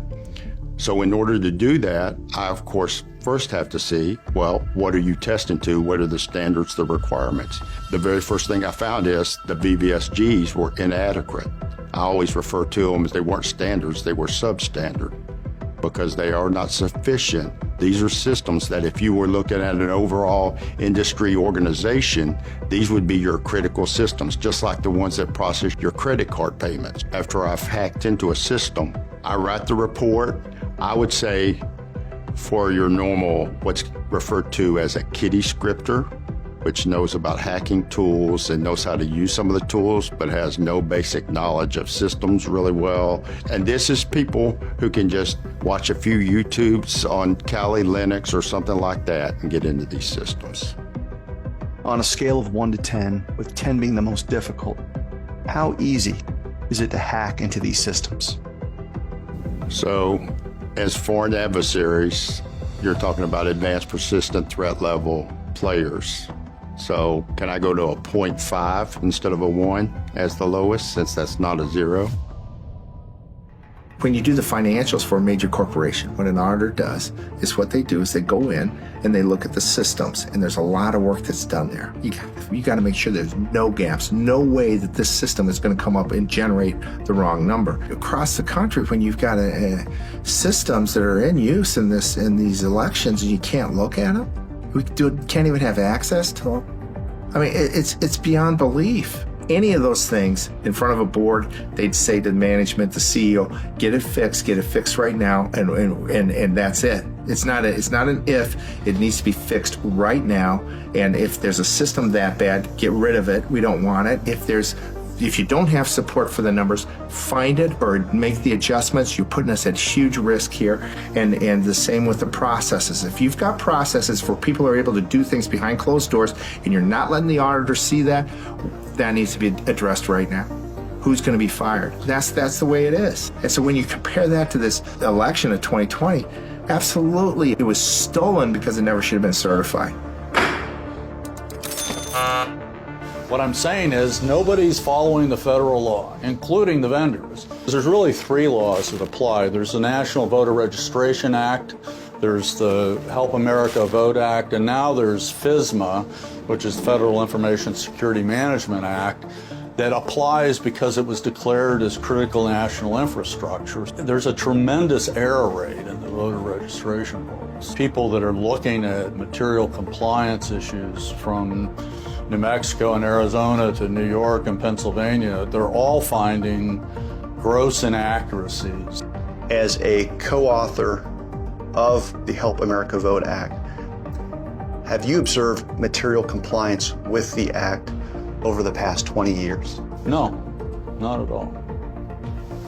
And the certifiers certify anyway. Now we come to the end of the show. The professor has clearly carried the day with our audience, but what about you, Chad? Do you believe our elections are safe and secure? To symbolize the choice you have to make, Mr. Faustus will present you with a black pill. Take the pill, and you'll forget everything that transpired today. You'll have no worries over defective machines or rigged elections. You'll continue to receive your regularly scheduled programming. Reject the pill, however, and you'll have to live with the consequences of that choice. You'll have to face a world that is in chaos. Chad, will you break that feed?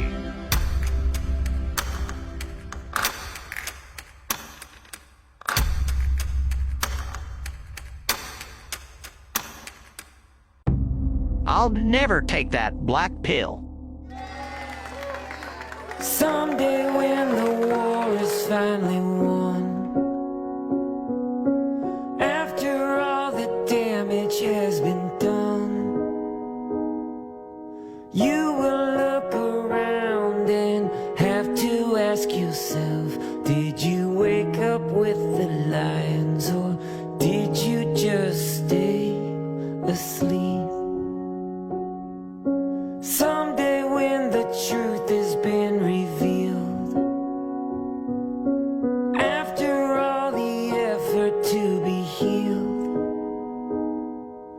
you will see the wounded everywhere you go. So wake up with the lions, don't let yourself stay asleep.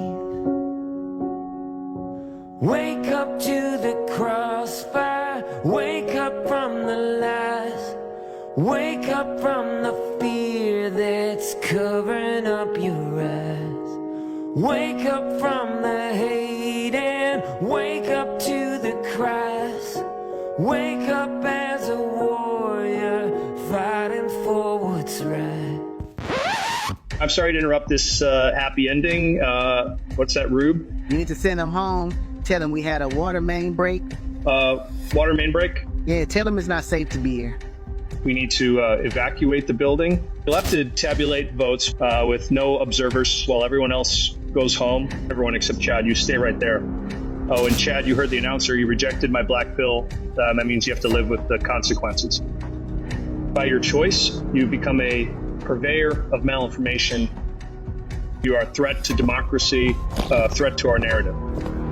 Nurse, give him his medicine. Ouchie. Director Ray, we've got to dispose of these listless vessels.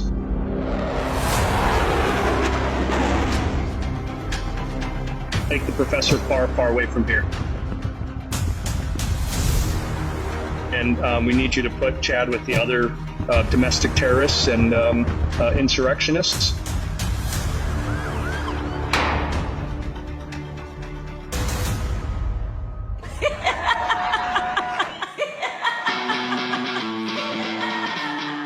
Does anyone notice that the election rigging Biden administration never goes after the riggers, but only after those that want to catch and expose the rigging dogs? They are rigging dogs. They are horrible cheaters and liars.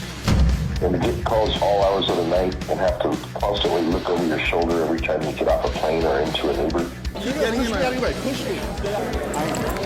Push me. We won't quit. Even if you kill me, I will come back and haunt you.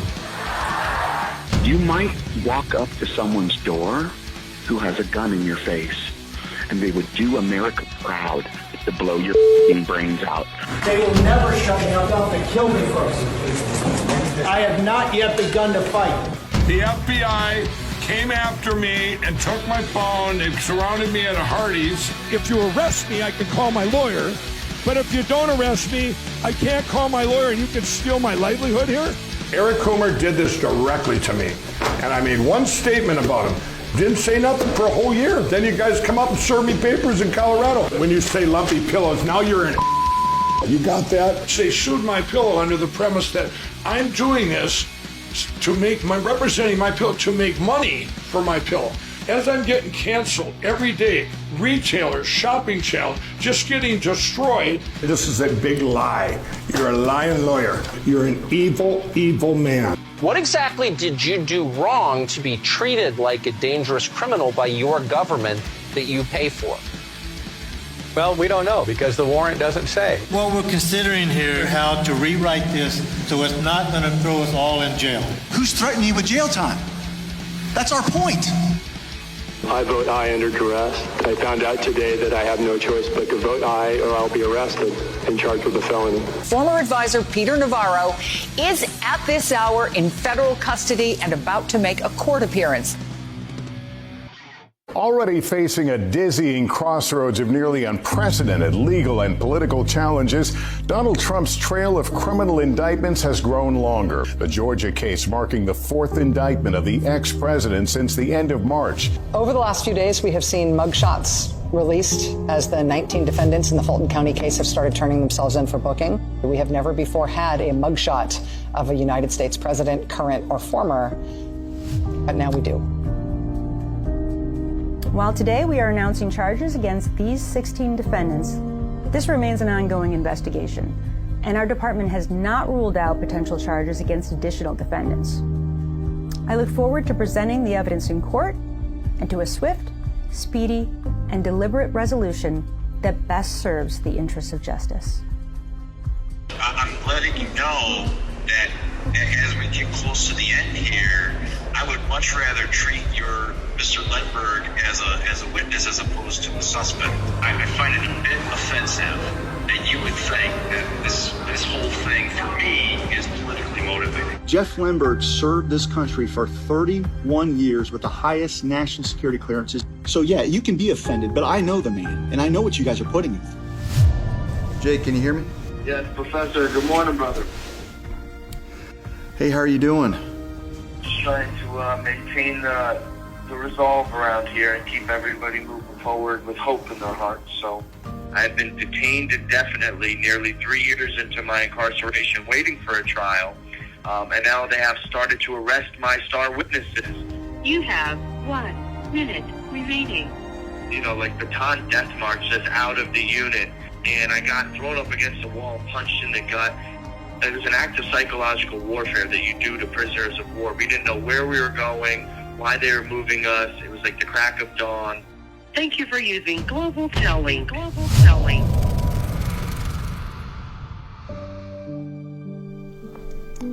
Professor, the event's about ready to start. People are starting to show up. Is everything all right? Yeah, I'm fine. I was just daydreaming. I'm ready to start whenever you want. All right, thanks. Thanks. America, have you awakened? Do you see the new slave trade, where the slaver's whip was relinquished in favor of a computer program that can achieve the same outcome? Where the use of pain to silence a man's voice was merely replaced by distractions and an obsession with comfort and pleasure? America, we are at war, and half of you are still asleep and unaware of it. Now you might ask, do you have any hope, Mr. Unemployed Professor? I do.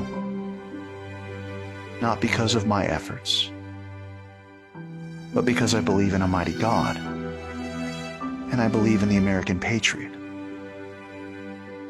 So while our country is led by oath breakers, remind yourself that God is the ultimate covenant keeper. So here's where I end my small part in this very large drama. I offer these words of counsel. First, when a nation rebels against God and falls into decline, God has a condition that must be performed before restoration can occur, namely the repentance of that nation. Second, real restoration requires action from the church to do its part, especially in the satanic realm of politics, by always seeking a place of interposition to stand between godless tyrants and the victims of their tyranny, with a willingness to sacrifice everything as Christ sacrificed for us. And the good news is that the historical actions of Abraham Lincoln, Moses, and the warrior Gideon have already shown us the way. America, here is your prescription. So I'd like to introduce you to Professor David Clements.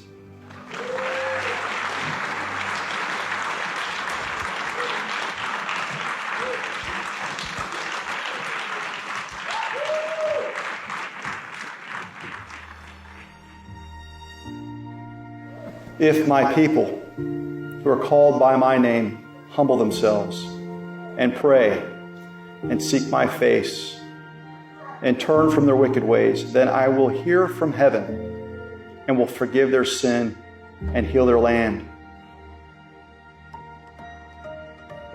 I think Abraham Lincoln was in a very similar time in history that we are now.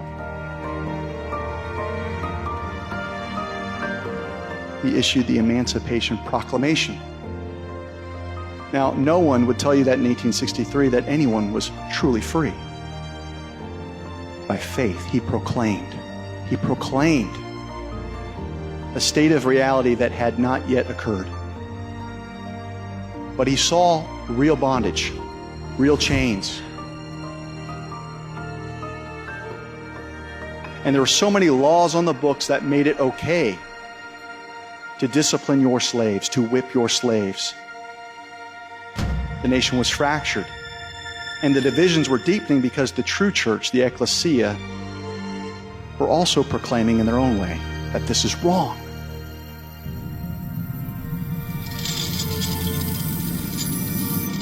They took a step forward. They kept taking steps forward until we hit an inflection point. A crisis that led us to war.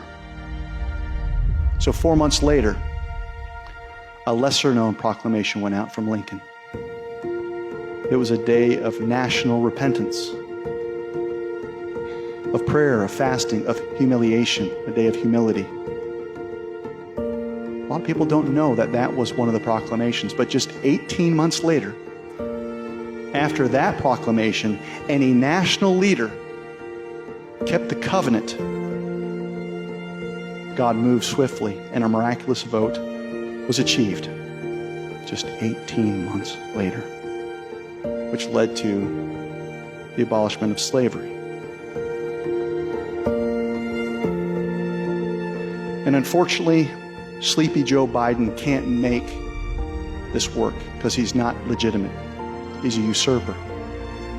So I'm going to ask you all to pray and call on those that were robbed of their rightful places because of inaccurate weights and measures, because of divers weights being applied to the scales of justice, that you pray, reach out to them any way that you can, and call them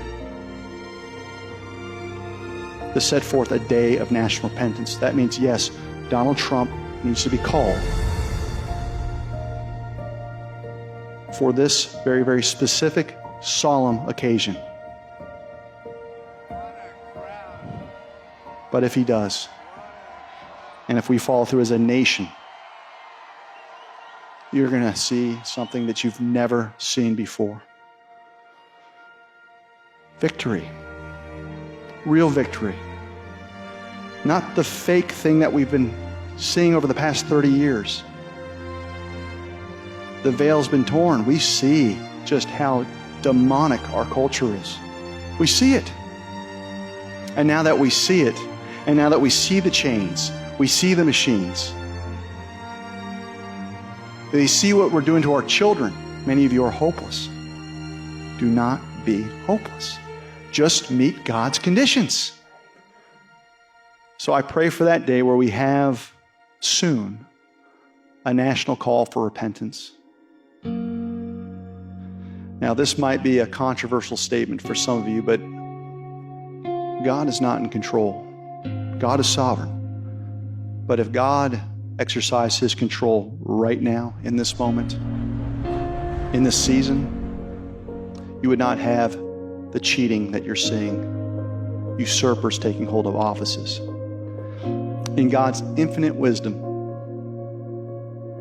He established Christ as the head of His church and believers as the body of Christ. We are the hands and feet. He has delegated control to you. So everything that we see that we hate, it's not God's fault. It's my fault. It's your fault. It's the body's fault. You don't like stolen elections? Don't blame God. You don't like abortion? Don't you dare blame God. We have not done our part. In our country, we've established a representative democracy, a republic, which means that you all comprise what is known as we the people. And to be we the people, you have to be a people of self-governance, meaning you have to be masters of all affairs in your lives. And there is a place where you get to participate in this experiment.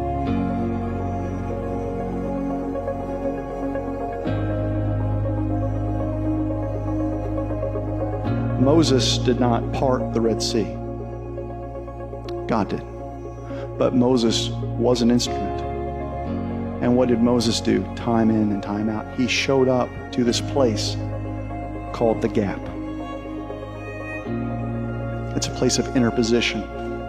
It's a place where you will be hurt, where you will be slandered, where you will see lawfare if you've gotten the attention of the devil. And the devil's into the slave trade, folks. But you stand there. That's what Moses did. He knew that God had a picture of freedom, and slavery was incompatible with God's character. Pharaoh, on the other hand, believed in slavery. So Moses proclaimed to him, "Let my people go." And he had to say it more than once, because he had to keep going back and standing in front of Pharaoh. So I want you to envision yourself as many Moseses showing up and confronting many Pharaohs.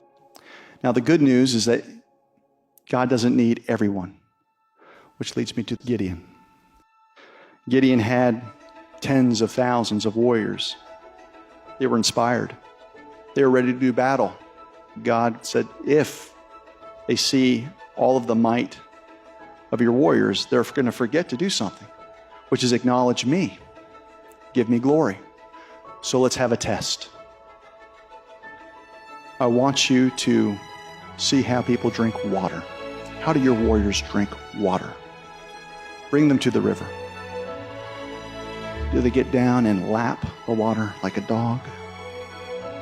Or do they keep their eyes up?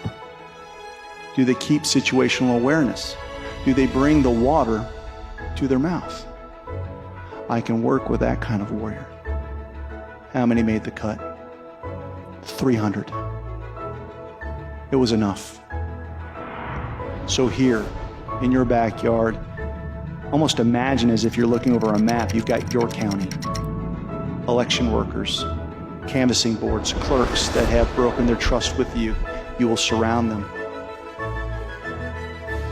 Can you find 300 of God's warriors surrounding the 10 feckless usurpers to show up and proclaim truth, fight for your kids, fight for their voices, fight for your own voice, And don't do so in incremental fashion.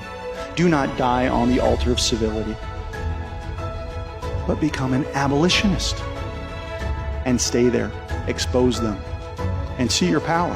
300 against 10, I like those odds. And now think of 3,000 counties, 300 deep in every county, surrounding their feckless politicians. That's your red wave. It's you. You are the red wave. You are the Red Sea.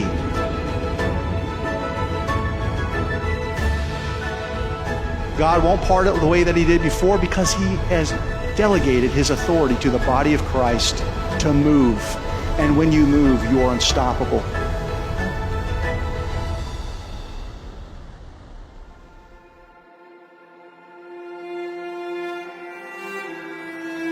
Please state your name. David Clements, slave. That's what I am to this system. And you're giving people 2 minutes to address a national crisis. I'm going to take the time because this is reporting a crime, and the law enforcement actually needs to hear this. 70% of your constituents believe these machines are rigged. Sir, you're out of order. I'm not out of order. You're out of order. He finished an hour. He finished. Next speaker, please. Next speaker. Next speaker, please. I'm the next speaker. I'm going to render my time. We don't transfer time here. How many folks here will afford me more time? He's got about 30 minutes, I'd say. You are violating my civil rights. You are resisting. I'm not resisting. I'm just strong.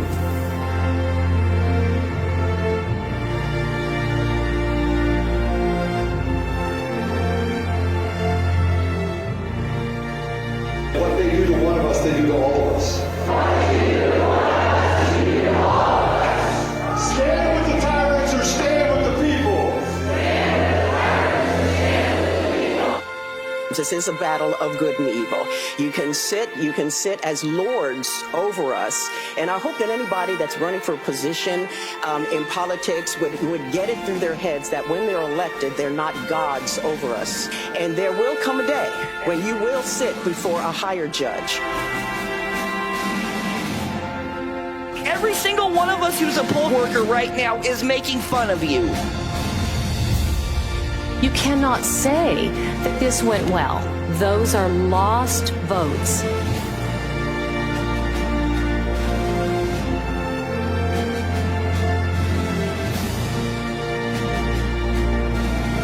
Now, Mr. Chairman, I watched you go through 17 proclamations, and you did not tell them they could not clap or participate. And you were denying us our First Amendment right. I hold you with your chips.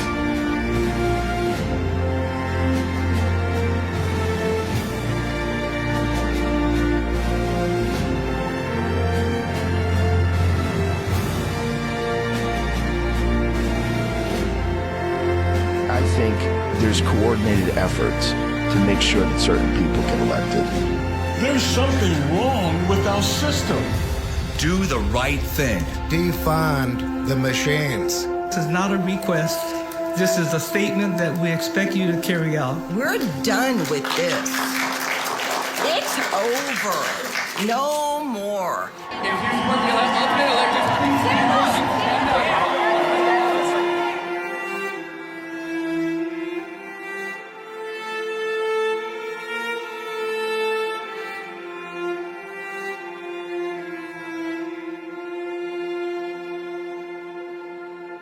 We are talking about our kids. I hear they've all resigned. I tell you what, I will freaking do whatever position you want me to do. We need to have a vote. Okay, say your name. I, Tiffany Sanders. I, Stacey Olinker. I believe. I, Anastasia. Okay, that's unanimous.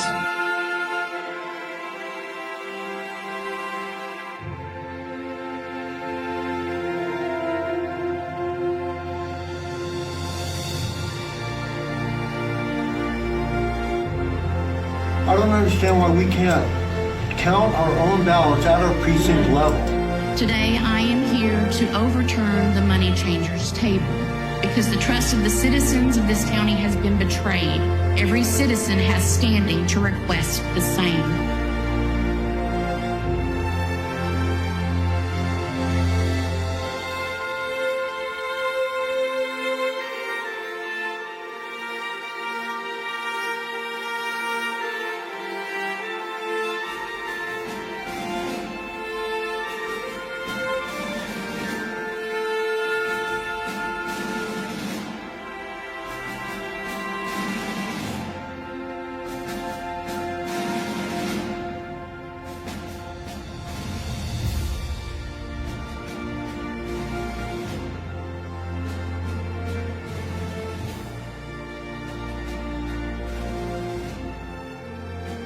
God's graced me with the ability to baptize 3 Gen 6 brothers. Jake, what did you use to perform the baptism? The baptisms were done with good old-fashioned sink water that's connected to the toilet. They want to give their whole heart over and hold nothing back from God. And pour the water over their head and go give them a big bear hug, and everyone claps their hands and gives them a bunch of hugs, and then they start their walk towards heaven. If Donald Trump's providential, aren't you providential? Ask yourself why you're here. We are transferring power from Washington, D.C., and giving it back to you, the people.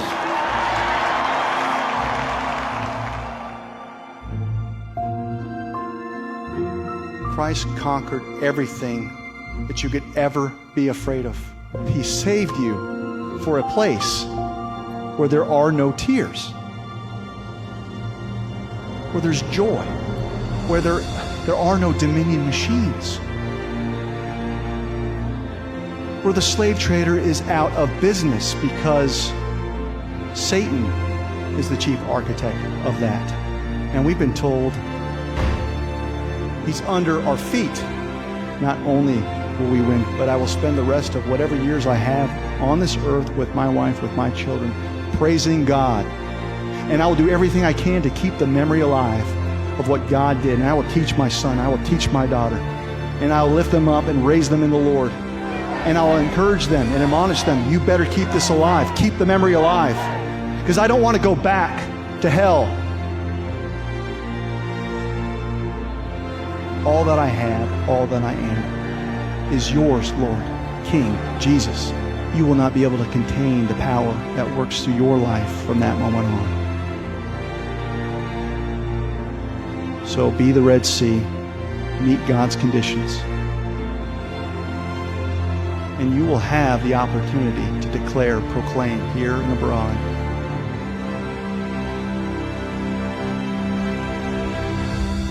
Let my people go.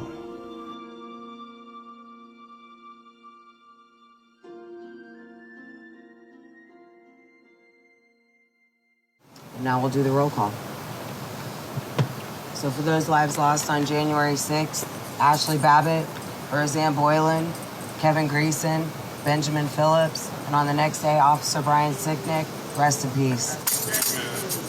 Those detained, John Andrews, Daniel Ball, Thomas Ballard, Roger Bow, Joe Biggs, Aiden Billiard, Matthew Bledsoe, Kenneth Bonowitz, Tim Bonner, Nicholas Brockhoff, Larry Brock, Antoine Broadnax, Jeffrey Brown, Jeremy Brown, Alan Byerly, Daniel Caldwell, Matthew Caspel, William Cressman, Eric Christie, Lonnie Kaufman, Nolan Cook, Mason Corson, Nicholas DiCarlo, David Dempsey, Lucas Denny, Charles Donahoe, Israel Easterday, Robert Fairchild, Troy Faulkner, Brandon Fellows, Kyle Fitzsimmons, Mitchell Gardner, Robert Gieswein, James Grant, Matthew Green, Timothy Hale, Kenneth Harrelson, Joshua Haynes, Donald Hazard, Albuquerque Head, Andrew Hernandez, Brian Jackson, Shane Jenkins, Douglas Jensen, Justin Jersey, David Judd, Julian Qatar, Matthew Kroll, Jacob Lang, Nicholas Langerin, Samuel Lazar, Marcus Malley, Christian Manley, Cody Matisse, James Malt, Mark Mazza, Ronald Maccabee, Patrick McCoffey, James McGrew, David McCoffel, Sean McHugh, Jeffrey McKellop, Kelly Meggs, Jonathan Mellis, Garrett Miller, Matthew Miller, Jordan Meek, Robert Morse, Christopher Moynihan, Jonathan Munifo, Marshall Neef, Daryl Neely, Ethan Nordine, Nicholas Ox, Joseph Padilla, Robert Palmer, Dominic Pizzola, Mark Ponder, Christine Priola, Mahala Pryor, Chris Quaglin, Barry Ramey, Guy Reppett, Zach Reel, William Reed, Stuart Rhodes, Howard Richardson, Thomas Robertson, Daniel Rodriguez, Moises Romero, Greg Rubernacker, Jerry Riles, Jeffrey Sable, Ryan Samsel, Robert Sanford, Ronald Sandlin, Salvador Sandoval, Troy Sargent, Peter Schwartz, Christian Secor, Hunter Seafried, Bart Shively, Jeffrey Sills, Glenn Simon, Charles Smith, Tommy Smith, Peter Stager, Andrew Taki, Enrique Tario, George Tenney, Devlin Thompson, Dustin Thompson, Jessica Watkins, William Watson, Matthew Webler, Thomas Webster, Jack Whitten, Anthony Williams, Duke Wilson, Ricky Wilden, Kyle Young, and those we've lost to suicide, Christopher Georgia, Matthew Perna, and Mark Unks. Rest in peace.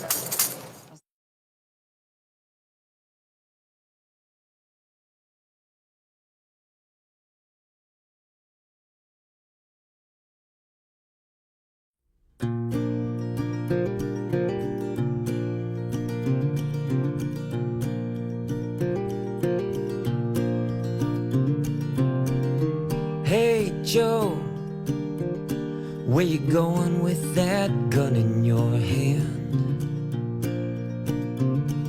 You'll strip the right from an American, but leave it locked and loaded for the Taliban.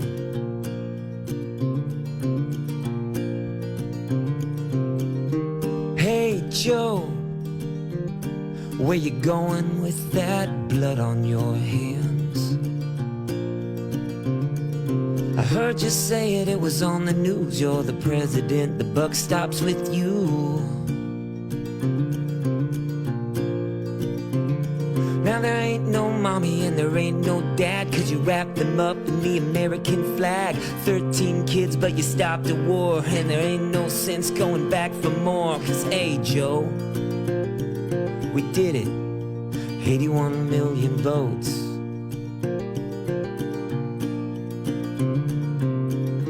Hey Joe, where you going? Why you moving so slow?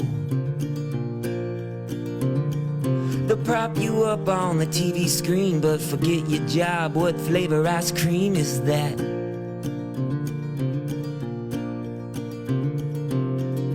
And hey Joe, where you going?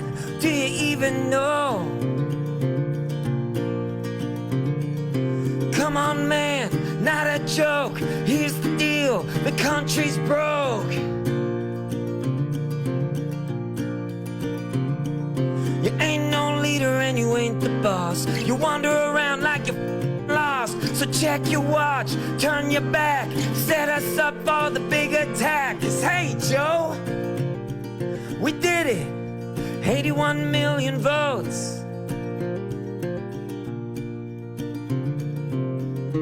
Hey Joe, so where you going with that gun in your hand? And hey Joe, where you going with all that blood on your hands?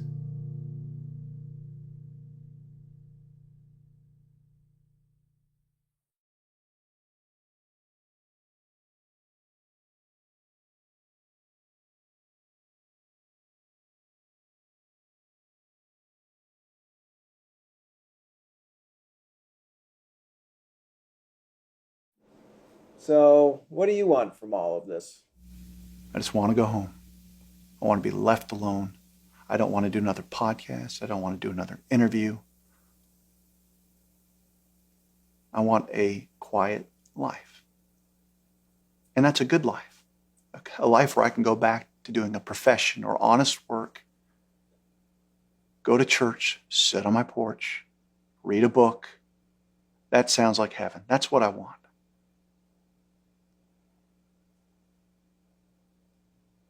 That's good enough.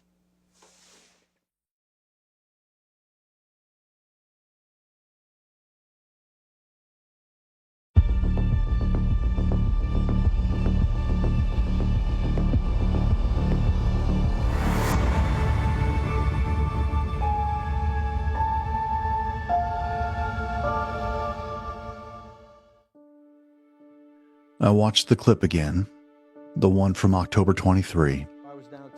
Steve Bannon, voice steady as a drumbeat, told The Economist, Trump is going to be president in 28. Trump is going to be president in 28, and people just ought to get accommodated with that. People just ought to get accommodated with that. There is a plan. The MAGA crowd erupted, not with questions but with cheers, because they love the man and love the fight. Across the screen, critics sneered with equal certainty, hatred alone enough to declare it impossible. Both sides spoke as if the Constitution were a footnote. And an old quote popped into my head. It goes, bereft of a solution, I had been granted the gift of a problem. This problem is the latest I desire to solve, not without reservation. Tonight, I write not as a professor, not as a lawyer, but as a witness. What follows is the anatomy of a possibility, how Trump could return to the Oval Office again, not from conspiracy, but from the slow, deliberate reassertion of the people's will, or from the quiet activation of plans already in motion. I walk through every path to Trump's next presidency. I show the mechanics, the obstacles, the failure points. No slogans, no theatrics, just the gears. The biblical pattern comes first, because the republic was built on it. Humility marked David as a shepherd, so he could become a soft-hearted king. Faith marked Moses, and that self-aware stutterer split the sea. Integrity marked Joseph, who refused Potiphar's wife, and Lincoln, who split rails and told the truth. Courage marked Joshua, who marched around Jericho, and Paul, who faced the Sanhedrin. Love for the flock marked the shepherd, who lays down his life. Teachability marked Samuel, who slept by the ark, and Timothy, who studied. Sovereign selection marked Cyrus, who never knew the God who named him. Trump fits none of these cleanly from outward appearance. He is loud where David was quiet, rich where Moses was exiled. Yet the pattern holds. God uses the unlikely, and God sees the heart. And in the eyes of God, I believe Trump checks off more of these qualities than he is given credit for. The question is not whether Trump is anointed. The question is whether the Republic still recognizes the difference between anointing and ambition. The Constitution is not marble. It is paper, ink, breath. We the people is not a flourish. It is a mechanism. Article 5 offers two paths: Congress or the states. Precedent shows 27 amendments, 17 since the Bill of Rights. Speed is possible. The 26th Amendment, lowering the voting age to 18 during the Vietnam War, when young men were drafted but could not vote, took 100 days. The document can be changed. It has been changed. The only question is whether the will is there. And that's the topic for today. The unfinished term. How Trump claims his next presidency. Before 1951, no president served more than 2 terms, except Franklin Roosevelt. George Washington, the Virginia planter who led the Continental Army to victory at Yorktown in 1781 and presided over the Constitutional Convention in 1787, set the precedent by refusing a 3rd term in 1796, warning in his farewell address of the dangers of permanent power. Thomas Jefferson, the author of the Declaration of Independence and 3rd president, codified the 2-term tradition in letters and practice. Ulysses S. Grant, the Union general who accepted Lee's surrender at Appomattox in 1865 and served as 18th president, briefly considered a 3rd term in 1876, but was shamed into silence by party elders. Roosevelt broke the mold with the Great Depression and World War II, winning 4 terms and dying in office in April 1945. The 22nd Amendment was not wisdom. It was panic. The 80th Congress, Republican-controlled in 1947, proposed it. The House passed it, 285 to 121. The Senate passed it, 59 to 23. Ratification came on February 27, 1951. The text is narrow. No person shall be elected to the office of the President more than twice. The clause does not bar service beyond 10 years through succession. It does not bar non-consecutive terms. It was written to stop Roosevelt, not to stop the people. But most people agree. You don't get to be president for more than 2 elected terms. Let's walk the path of each argument for Trump being elected in 2028. The vice presidential succession gambit begins with Trump running as vice president in 2028 under a proxy such as J.D. Vance or Marco Rubio. I'd be allowed to do that, Trump said aboard Air Force One on October 27, 2025. Yeah, I'd be allowed to do that. Is it the White House or the White House? The proxy wins. The proxy resigns on January 21, 2029. Trump becomes president without election. Lawyers will advise the 12th Amendment blocks it. No person constitutionally ineligible to the office of president shall be eligible to that of vice president. It's right there in black and white. Trump's 2 terms would be his undoing. The Supreme Court recoils from chaos. Chief Justice Roberts and Justice Barrett would likely write the majority opinion. Even Trump himself called it too cute. The people wouldn't like that. It wouldn't be right. The closest precedent is John Tyler, the Virginia lawyer and 10th vice president who ascended in 1841 after William Henry Harrison's sudden death from illness 31 days in office. A genuine tragedy, not a maneuver. And Tyler, fully eligible, served the remainder of the term without seeking re-election. The gambit dies before the oath. The Speaker ascension theory begins with Trump elected Speaker just before this term expires. No residency required. This theory was given life when then Congressman Matt Gaetz nominated Trump for Speaker. And so I rise to nominate Donald Trump for the position of Speaker of the House. After Speaker Kevin McCarthy was ousted following a motion to vacate on October 3, 2023. The premise is this. The president and vice president die or resign. Trump becomes president. The Succession Act of 1947 requires that the presidency devolves to the next officer who shall be eligible to the office of president under the Constitution. The scholars would cry that a 2-term president is not eligible under the 22nd Amendment. Lawsuits flood the D.C. Circuit within hours. Even the new Congress balks at coronating a non-president. The trick dies in committee. The non-consecutive argument is next. It declares that the 22nd Amendment counts only for consecutive terms. The years 2017 to 2021 and 2025 to 2029 equal 2. 2028 becomes the 3rd, but non-consecutive. However, the text is plain. No person shall be elected to the office of the president more than twice. Notice how the word consecutive, or the phrase 2 in a row, are nowhere to be found. Those looking for a loophole or gaps will be disappointed. The congressional record from 1947 is explicit. Senator Henry Cabot Lodge Jr. warned that any interruption, any pause, would invite endless cycles. Representative John W. McCormack countered that the amendment must be ironclad, not riddled with exceptions.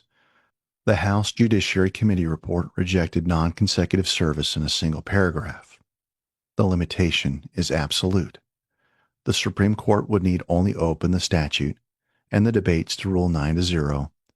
Justice Thomas writing the opinion. The argument is laughable and over in 1 paragraph.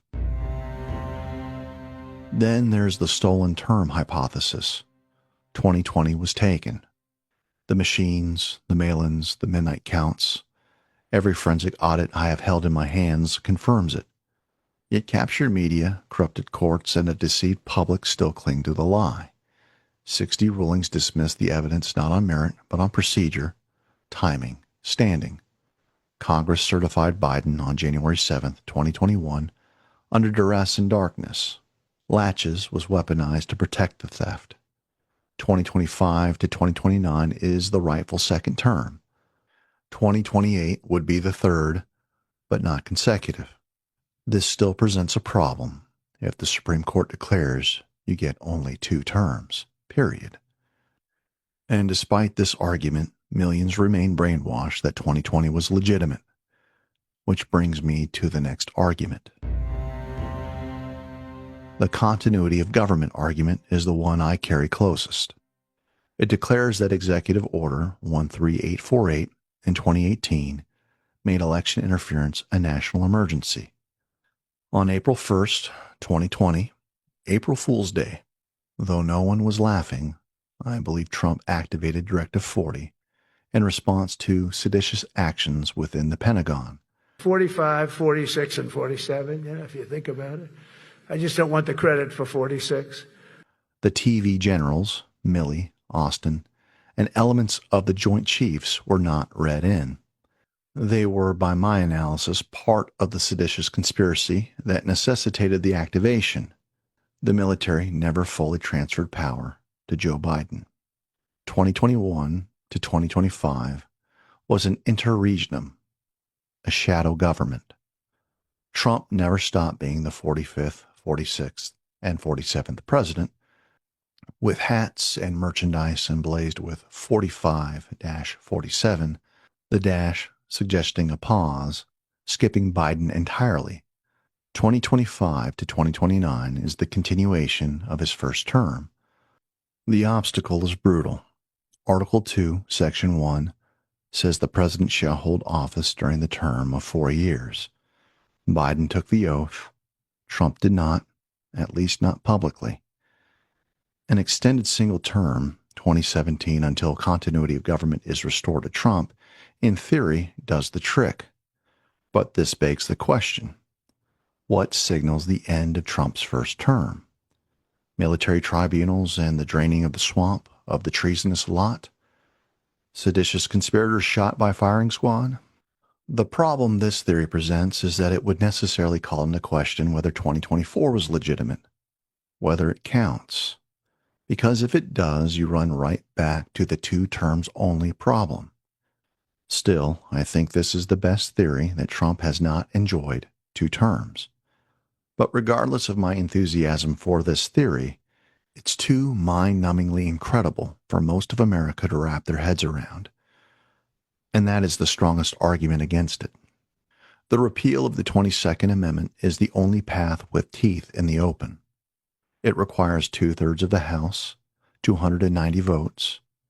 It requires 2/3 of the Senate, 67 votes. It requires 3/4 of the states, 38. Timeline ranges from 100 to 180 days. Obstacles. The filibuster blocks it even with 62 Republican senators. If even 8 defect, the repeal dies. California, New York, Illinois never ratify. The path requires a miracle that would need to be paired with a safeguard. The 28th Amendment, passed in the same breath, grants a single, one-time third term to the once-in-a-lifetime president who reclaimed our stolen republic from the abyss. Because today, we are not merely transferring power from one administration to another, or from one party to another, but we are transferring power from Washington, D.C., and giving it back to you, the people. After him, the old ways return. No constitutional limit, only the pre-FDR tradition upheld by secure elections. Tyrants cannot cling to power when the ballot is honest and the count is clean. The people, not parchment, become the final term limit. I believe in a God that can make all things possible. But for the miracle to work, we must seek His glory, not the tool of His divine appointment. Second, this path only works in the daylight. I have seen the data. I have held the ballots. I know the mechanics. I call it Operation Clean Slate. It's the rollout of a massive declassification of 2020 and 2024's fraud that reaches the brainwashed in unrelenting fashion. Nation-state experts from the inside of the NSA provide unassailable proof. Dominion and Smartmatic executives turned whistleblowers sing about their corruption to avoid the death penalty. Cyber findings reveal where the 6.3 million votes went missing for Kamala Harris and why she could not match Joe Biden's ridiculous 81 million vote total that no rational human being could believe. All that's required is an emergency broadcast that we can't turn our eyes from. Now back to Operation Clean Slate. Within the next few months, Trump issues the mother of all election integrity executive orders, rooted squarely in his plenary authority as Commander-in-Chief, mandating hand-marked paper ballots, in-person voting, voter ID with signature match, no mail-in except for military and overseas, and hand counts in public view. The National Guard stands ready to secure the primaries and general election. After the Clean 2026 midterms deliver an overwhelming mandate, the Clean Slate Act is introduced and passed in 2027. House 318 to 117, Senate 69 to 31, signed into permanent law on June 30th. The purge comes in November 2026. Turnout reaches 87%, the highest since 1876. The House flips to 335 to 100, Republican. The Senate flips to 67 to 33, Republican. Governorships reach 38, Republican. New blood enters. Carrie Lake, restored to an office of her choosing after both her governor's and Senate races were stolen. Sam Brown, the Nevada veteran, and many J6ers who suffered unjustly, including John Strand and Jeremy Brown, who ran for office from jail. The repeal begins in January 2027 with House Joint Resolution 1. The 22nd Amendment is repealed. States ratify in waves: Texas, Florida, Georgia on day 1. Pennsylvania, Arizona, Wisconsin in week 2. North Carolina, Nevada in week 4. Minnesota becomes the 38th on June 15th.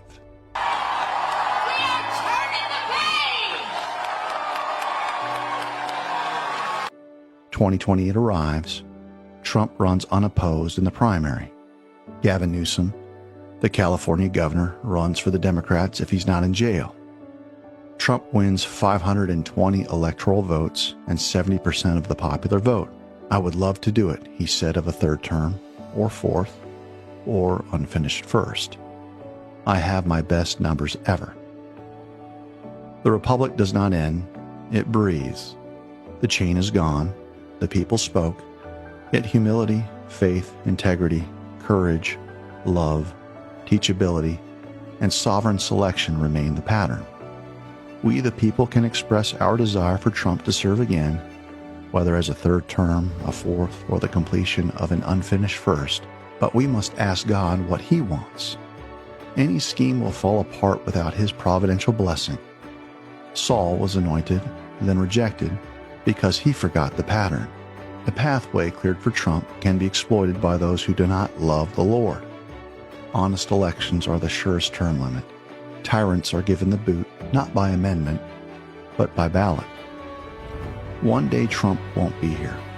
His energy defies his age. The surest way to secure a lasting and generational victory is to set the stage for more of the unlikely to emerge. Those anointed and appointed by God. Those that understand the most valuable thing on earth is Jesus Christ, and that the government will be on His shoulders. What do you think? Has this professor turned madman? Leave your comments below. If you think I'm onto something, consider foregoing the cost of a couple cups of coffee each month as a sponsor of the Professor's Record. Link is below. I'll be back next week, Lord willing. Until then, God bless and good night.